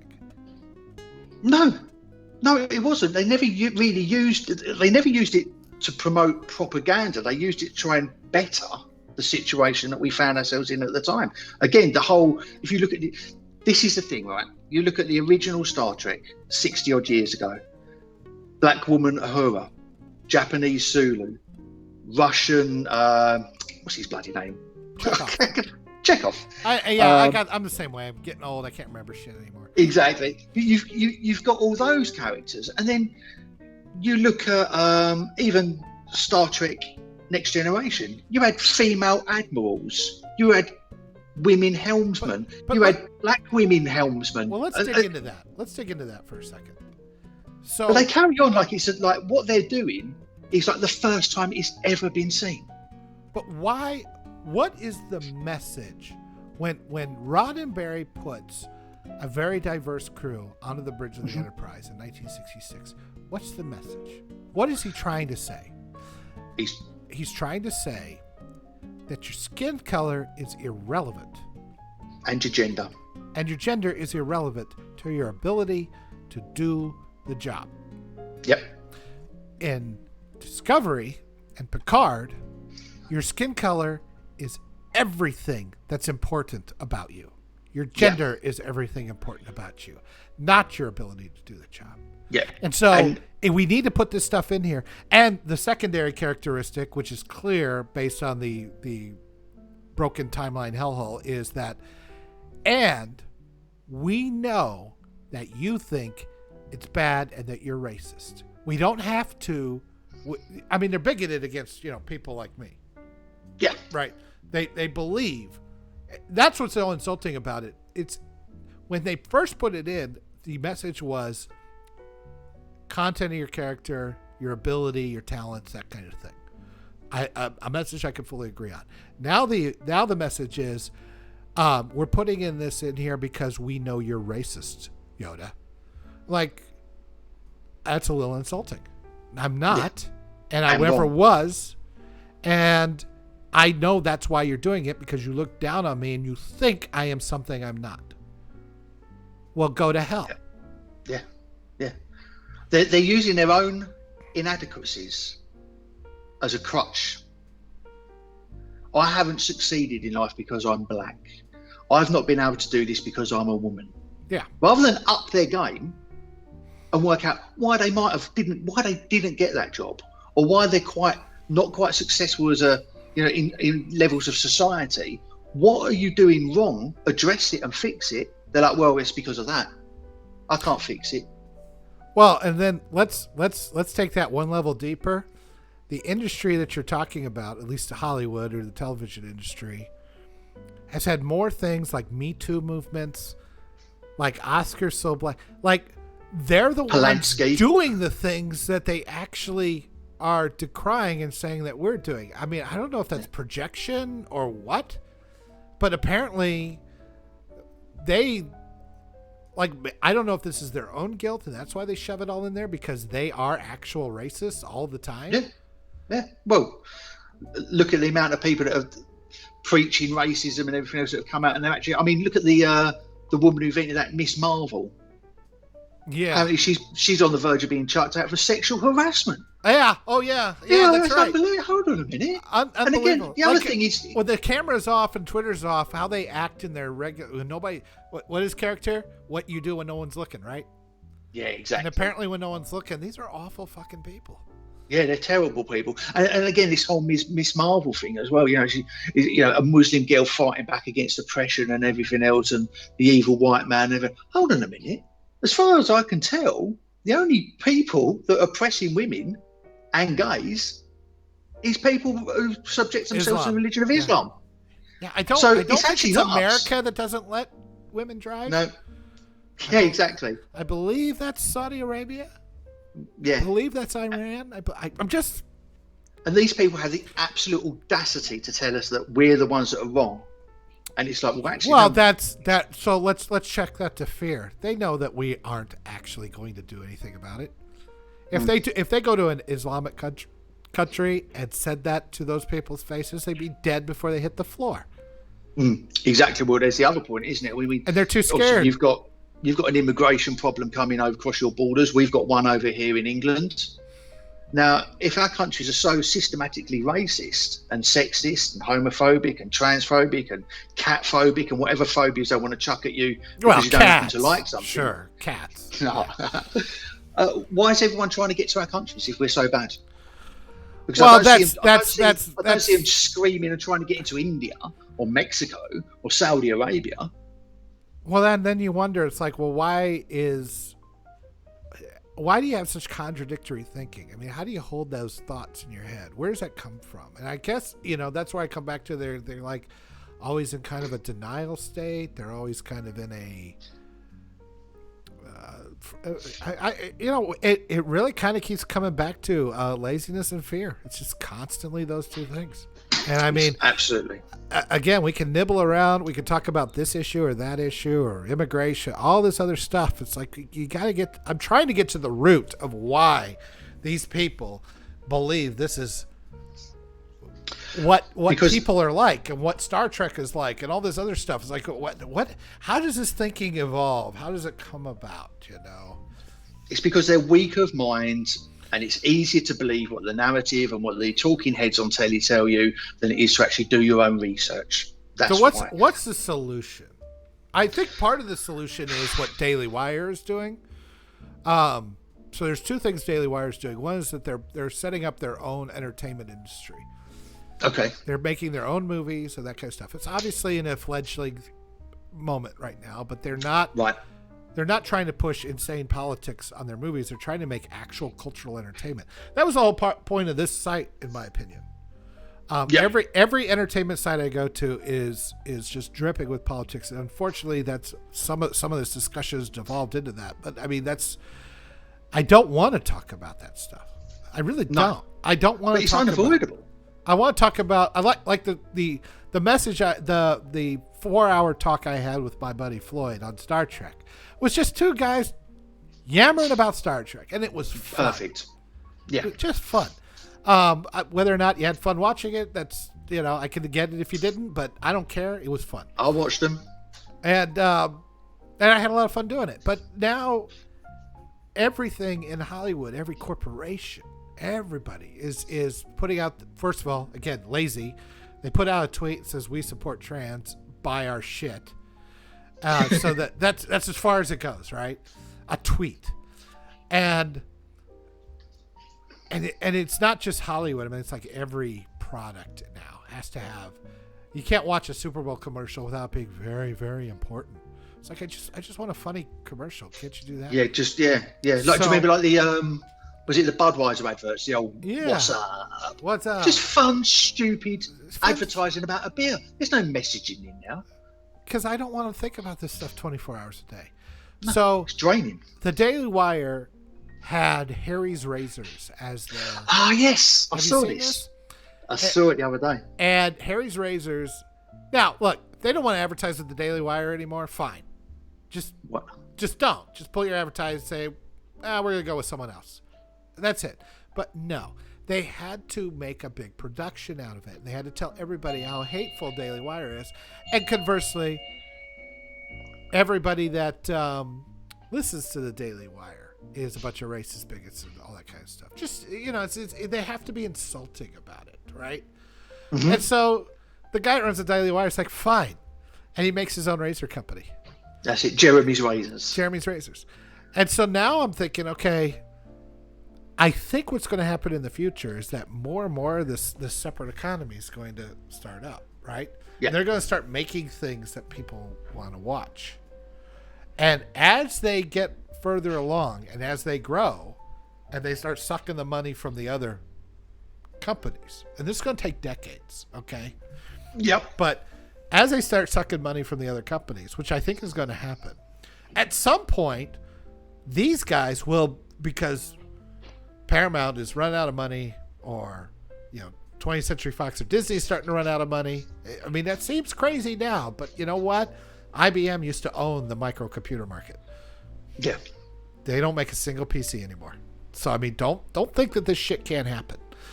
They grow and they start, and nobody's, people are canceling their Paramount Plus, people are canceling their Disney Plus, they're saying the hell with it, and they're getting less and less revenue, and as they go down, they will start selling stuff off just to try to keep it afloat that much longer.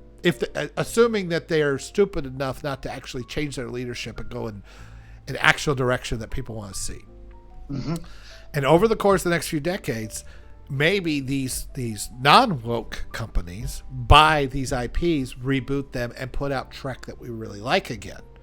People that actually understand it and are not worried about if somebody's going to yell at them on Twitter. Yeah. I think that this is a phase I may be dead before it finally happens. I think it'll happen quicker than you think. I mean, my death, probably. Twitter's dying on its arse. I mean, you've got things like Gab and what's the other one? Getter. Obviously, you've got Trump's Truth Social coming out now. So there's 3 alternatives to Twitter already that we've got. You've now got Jeremy's Razors. There's a lot of money, a lot of big billionaires that put their money into these nonsense political stuff. So it's one thing to say that, yes, they're growing and the other ones are going to start dying, but selling off their properties and things like that, getting to a tipping point is going to take longer than I think we think. When it happens, it'll happen quick. When we get to it's like going up to the top of the mountain, Once, it's going to take us forever to get there, but once we get there, falling off the mountain is going to happen very quickly. Gravity is going to take them straight down real quick. But it's getting to that point that I think is going to be a long road. I think we're closer than you think we are. And I hope you're right. I think the top of the mountain is Biden, and we've reached to the top of the mountain and we've realised what an absolute shithole it is up there. So there's only one way to go, go down and start again. I mean, let's be honest, this Star Trek we're talking about is set in 2024. That's the end of Biden's reign. So yeah. According to their own stupidity. I have no doubt they put it in an election year for that. Oh, yeah, without a doubt. No fucking doubt they did that. But if this had been, how can I explain this? What they're saying is there were 20, so they've had the last 4 years, which is obviously during Biden's reign. They're saying that the world has now reached a stage where it's on the point of Nazism. So, like you said, we can now get to the point where everyone's so disillusioned with society. I mean, we're going to elect a new Trump, and that's where this is obviously going. Don't fall into their way of thinking. I'm trying to look at this more reality. I mean, things got way more woke during Trump's administration, right? So, I mean, it got much worse. Everything got much worse through Trump's since the day he came down that goddamn escalator is where things. That's when all their brains really broke, and that's when they let out because of the fear. Yeah, that's when Pazuzu really took over. Yeah, and I'm looking at this like, okay, yeah, I mean the politics, sure. The Republicans are probably going to win in 2022. Biden will get kicked out in 2024. Honestly, I don't care. The Republicans are trash and they don't do anything, and they're just they're not the ones who are going to fix this culture. The culture gets fixed by the movies we make, the books we make, the comics we read, the TV shows we watch.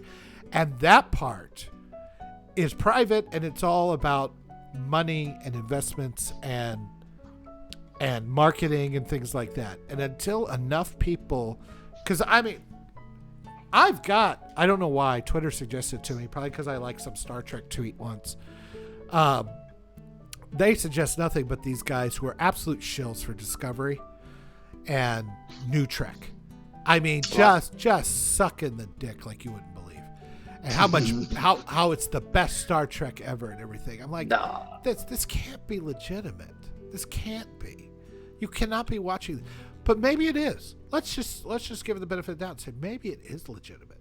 Maybe it's absolutely legitimate. These people really think this. If that's the case, that's where I say we got a long road to go, because we got people whose brains are wired wrong. I think there are people that do think like that, but I'm hoping. I think they're themselves. They're just in denial. I'm hoping they just shills. I really am. Oh, they've got to be. You can't look. The only people that like the Star Wars sequels, the only people that enjoy them are people that know nothing about the franchise. Yeah. And these people are so fickle, they'll forget about it next week. Next time someone shines the next laser pointer at the wall, and they'll soon be chasing that and jumping after that. So, yeah, these people's opinions they're nothing to me. Yeah, I agree, and it's not that. Again, Harry's Razors removed their advertising because a 14-year-old kid with 2 Twitter followers said, "Why are you supporting bigots?" And that was all it took. Yeah. Right? Yep. So we're not talking huge numbers here. We're talking perception and marketing and who kind of owns the culture right now. And it's going to take somebody, a true competitor making culture, to bring all of these mega... I mean, Warner, Viacom, Disney, and... I guess Amazon now, and I think there's one other, but there's like 4 major corporations. I mean, these corporations are monsters. They're bigger than most. Their revenue is bigger than most GDP of most countries. Yeah. And they have a hold of all the methods of communication and content distribution. So it isn't just about I've got to make better movies. I got to make a place that I can store the movie and distribute the movie, because no studio is going to pick it up and distribute it through traditional means. No streaming service is going to pick it up through traditional means. So we're talking about we're talking about building an entire effing infrastructure here, not just content, right? That's why I'm saying I'm looking at it from those levels, and I'm thinking how until we are able to crack open and really get the general consuming public to say, wait a minute, to have that epiphany. And when that happens, that's when it'll move quick. That I agree with you. When that happens, and when people start talking like that, people start realizing that this Star Trek is garbage, or this show is terrible because the message that they're putting into it is not real and not reality and not the way people should or do things. It's not conducive to our success as a species. Once people break through that cult mentality, then it will happen fast. But to get us there, to get that message to people, to get them to see anything that's different than what they had before so they can break through the cult, requires an immense amount of work, building of infrastructure and everything else to get to that point. And that's why I say it's going to take a while. I think we're closer than you think we are. But I hope. We'll see. Yeah, I just generally do. I mean, you only have to see how these. I mean, I swear, these shows only get made like second season Picard. Discovery's coming up for season 5. I swear they're just cutting their nose off to spite their face because they can't back down now. They I can't. think they've got to the point where they can't back down. They can't, and I don't know. These people are driven by money. The reason why we watch it, honestly, the reason why I've watched it at all, well, one is for this site so we could discuss it. But I can't watch Discovery. I tried. I can't watch it. It's that bad. I gave up 2 seasons. And I'll tell you what, Yoda, after we've had this conversation today, I won't watch Picard again. I've only watched I watched episodes 3 and 4 because I knew we would be having this chat.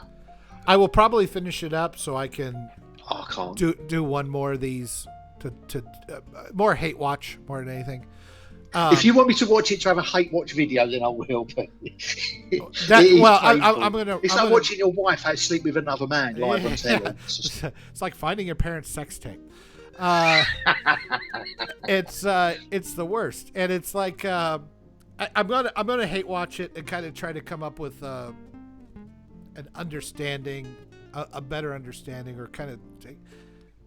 It's hard to go after Picard and talk about this sucks, and try to find out 80 million different ways to say this sucks. But I do want to finish it out and then put a bow on this with a video. That's the only thing I'm thinking. But yeah, after that, and I think what bothers us so much, there is more original content out there than people think, and a lot of it is woke, and nobody really cares about it. Nobody gets too angry or upset about it. And the reason being is because that this stuff, the Star Wars, the Star Trek, some of the superheroes, and some of this stuff, some of this was truly great once. Yeah. It was truly great. And now you're standing on the shoulders of giants and you're pissing off into the distance. And they're standing on the shoulders of the giants and pissing on the back of our neck. Yeah. And laughing. And taking this thing and wearing it as a skin suit for the most absurd, lazy, and self-involved ideas. And that's why people get angry and hateful on it, because they know what it can't. They have a basis of comparison. We know what it can be, and we know what it was, and we know what you're putting out now. And that's the thing that probably invokes so much passion about it.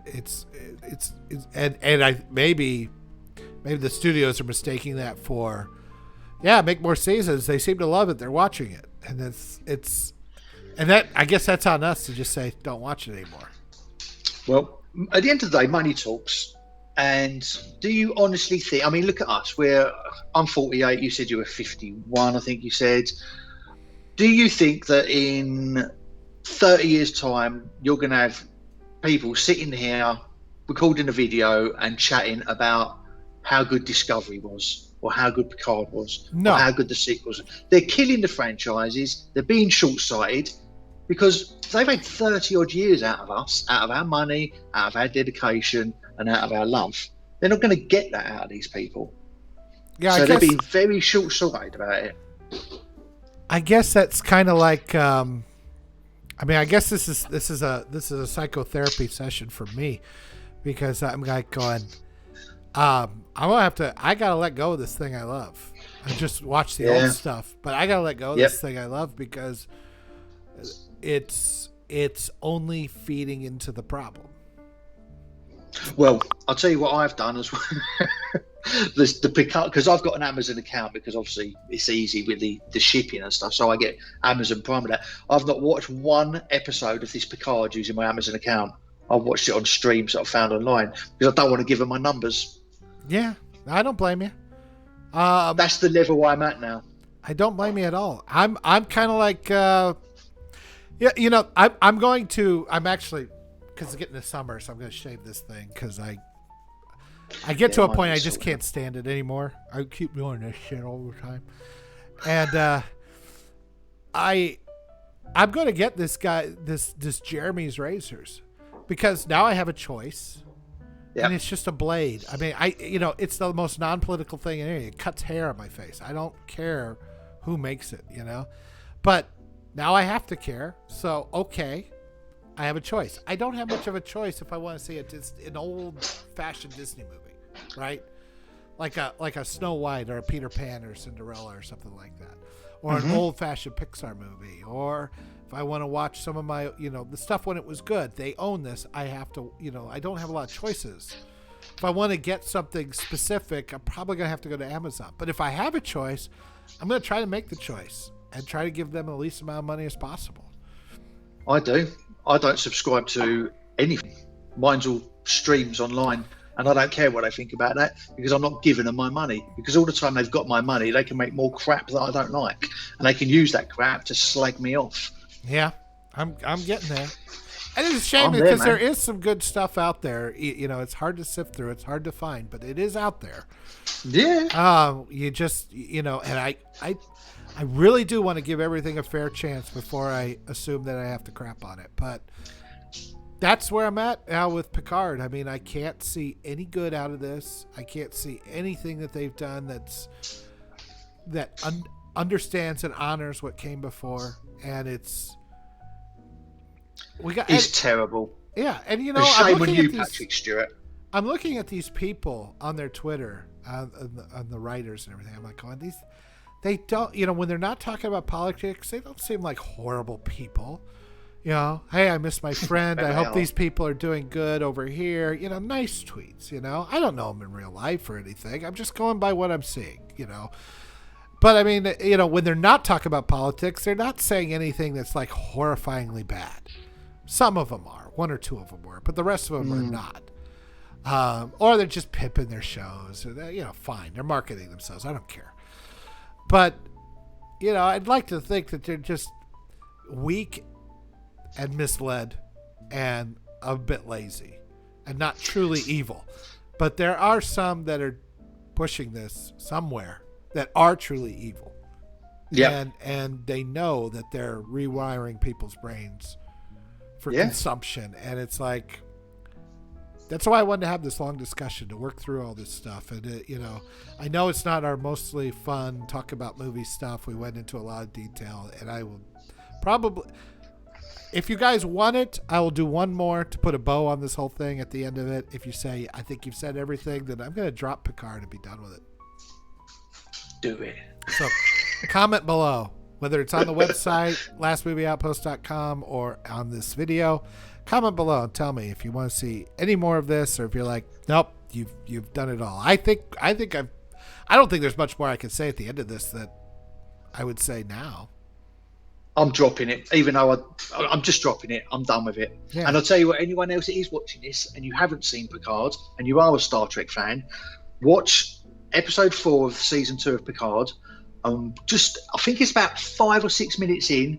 There's a nod to the punk with the ghetto blaster from the voyage home. That was the only thing I almost kind of liked. Oh no, that was the thing. That was the point where I turned it off. I'm not watching this. Just where is the future? The things we've done instead. Let's just push the button. We'd be better off dead. 'Cause I hate you, and I berate you. Excuse me. Do you mind stopping that noise? The sins of all our fathers. I still hate you, and wait for Mr. Rain you, 'cause I still hate all of Hey! You mind stopping that noise? And I hope you're blue too. We're all bloody worthless. There's a rising festival as well. Yeah, okay, fine. I just like that song. Okay, I'm sorry. Sorry. Apologies. Well, that's how bad the everything state is. That's how bad everything is. That was a bright spot in the episode. A stupid cameo that really did not belong there. I mean, why would the guy have a boombox? Well, that goes back to the whole laziness. It's like, it's oh, look, this will be 2024. fun. Well, think about it. Why would someone who would now be in their 50s in 2024 be sitting on a bus with a ghetto blaster churning out music? because it's an easy nod. It's easy for people to go, oh, look at that, that's funny.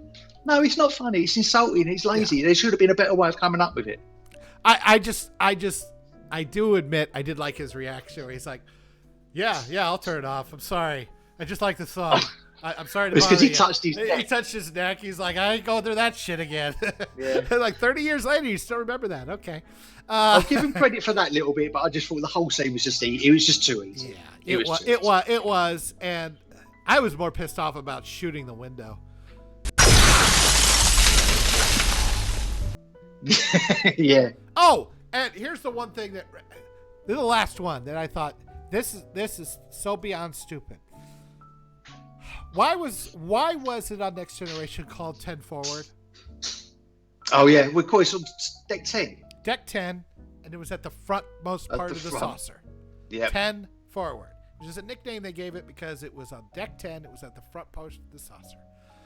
So, in the future, there's a street called Forward and the number 10, and Guinan's got a bar there. Okay, cute, that's fine. It's a nod to where she was. Then they go back to 2024, and she has a bar, the same bar in San Francisco called 10 Forward. 400 years before she gets on the effing Enterprise. Why? Because it's easy. Is that supposed to make any kind of sense whatsoever? She doesn't apparently remember Picard from 1893, but she does remember her future self's bar gig on the Enterprise in the past. What? Yeah.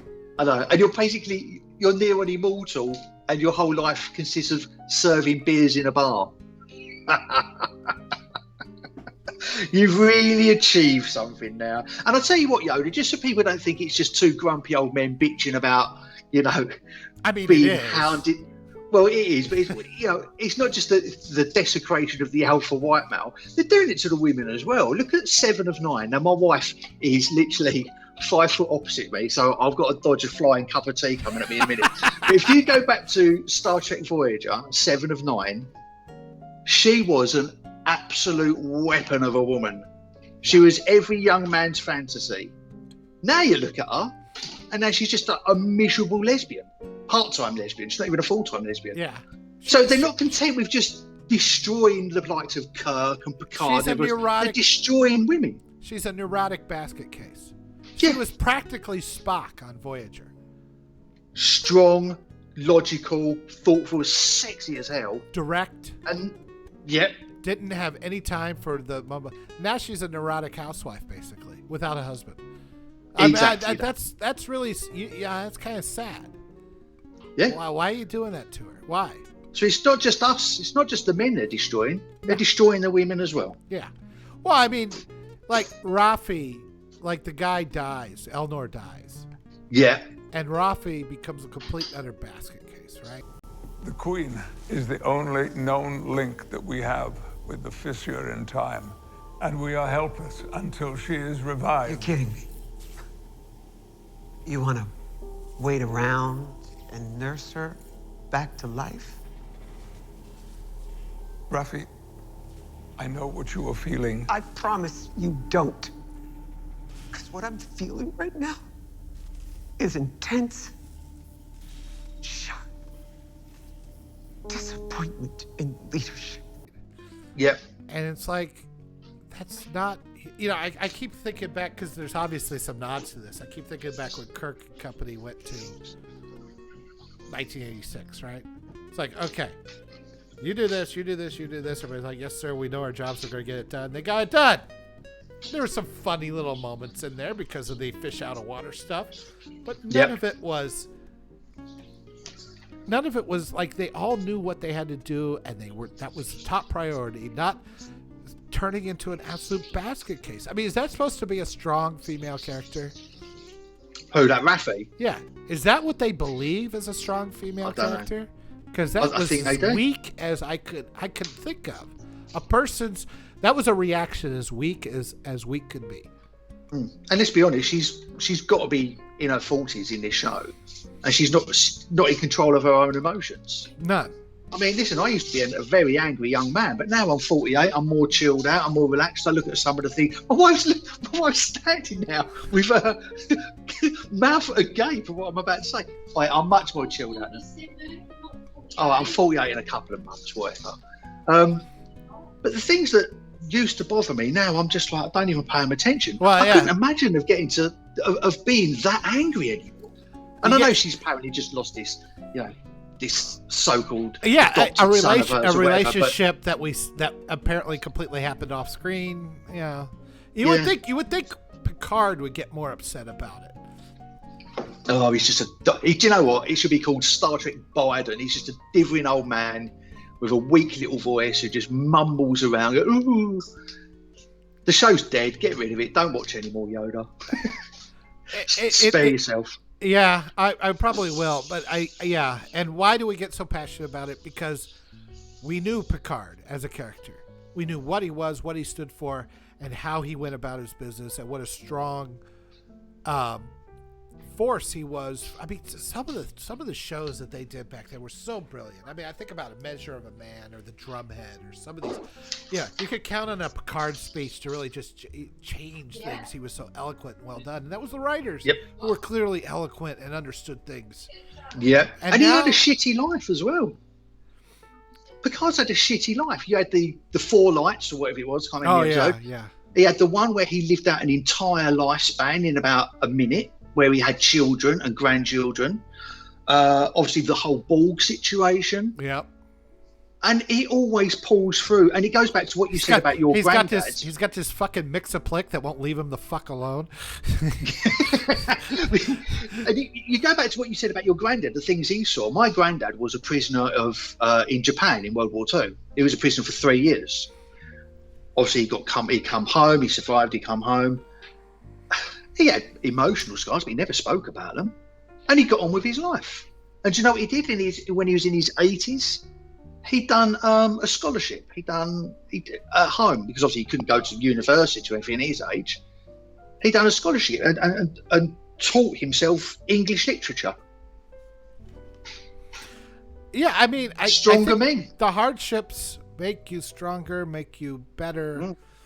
And I mean, you know, when these whiny people talk about all the hardships they've been, I'm like, really? I don't believe you. I honestly, They've got I don't PTSD. believe you. They got PTSD because their local Starbucks didn't have the right syrup for their coffee that day.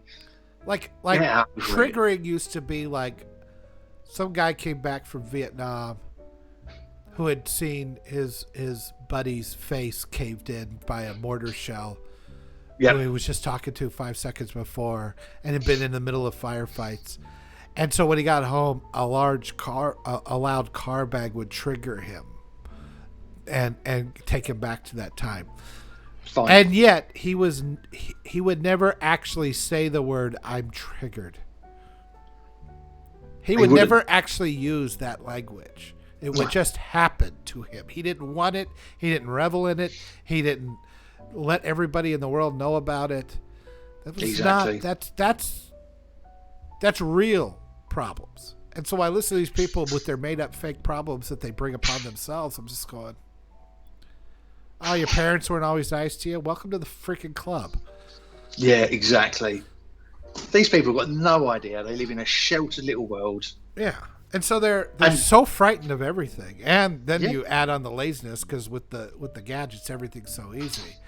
I mean, I put in more effort into finding out about these writers than they put into actually finding out about Star Trek. Do you know what? And that's the sad thing. They've literally got the world's history and knowledge at their fingertips. They don't even have to leave their sofa. And yet I don't know a generation that are more ignorant. Well, again, I can't. All these showrunners and everybody were Gen Xers. So I'm a little embarrassed. Well, I was shocked when you said they were gutted. A little embarrassed. So, and we say, okay, boomer. And I mean, the boomers are just as bad in some ways. I mean, these old decrepit people. I don't have any information about that. Well, I found something else. Shut up. They're listening. Google's listening. She's listening to the irony. Shut up. didn't do that. You know what happens? You say, okay, and then boomer, and then it thinks it wants to talk to you. Yeah. That's what happens. It mistakes that for the other. Fictional company. So yeah, I'm saying that, you know, the boomers, we got these boomers that have been in office forever, and they're just sucking value out of the system. We got these Gen Zs and millennials who are just right there in the middle of it, and I guess Gen X is kind of straddling in between. I don't know, but there's clearly we got some problems. So I mean, maybe it's more, it doesn't really matter what age you are. Maybe it's more of the mindset of the kind of person, you know, the artistic type is going to always be more in tune emotionally, which, to be fair, is what helps them write better stories and everything. But they've been manipulated and they've been used, and they're so far out over their skis as far as their emotion goes that they've lost touch with any rationality or logic that they need a little bit of to make these stories well thought out and to really touch people. And you know, I mean, I'm a IT engineer. I mean, I stopped having emotions years ago, so I wouldn't be any good at writing this stuff. But except for anger, I'm good with that one. I got that one. Yeah, yeah. Cling on to that. Yeah, got to keep the classics, you know. So I think we've buried this into the ground. Good. So I'm sorry. I honestly didn't think it would take as long as it did. I figured about an hour, but we just kind of. Oh, mate, it's good. You've killed some time because I'm going to drag my wife to the pub in a minute anyway. So what you've done, what this chat's done, it's saved me with her giving me chores in the background. So well, that's always good. Thank you very much for watching. I know this was a long one, but again, comment below. Tell me what you think. Tell me if we're way off. Tell if we've gone on too long. Tell if we take this stuff too seriously. I'd like to know. I'd like to know what you guys think. And you can find us at lastmovieoutpost.com. I am at DrunkenYoda1 if you want to DM me. And Eggy is he's helped us with a lot of new art. So our channel art, or not our channel art, but our thumbnails and stuff are going to get much better. And hopefully people will start clicking on them now. That'd be great. I suck at Photoshop. So Egg, you got any final words? No, and if you disagree with me on my opinions on the world and Star Trek Picard, you're a bigot. We'll use their weapons against them. Exactly. You made the rules, I'm just playing the game. That's right. Don't hate the player, hate the game. All right, thank you very much, and we will see you on the next video. Cheers.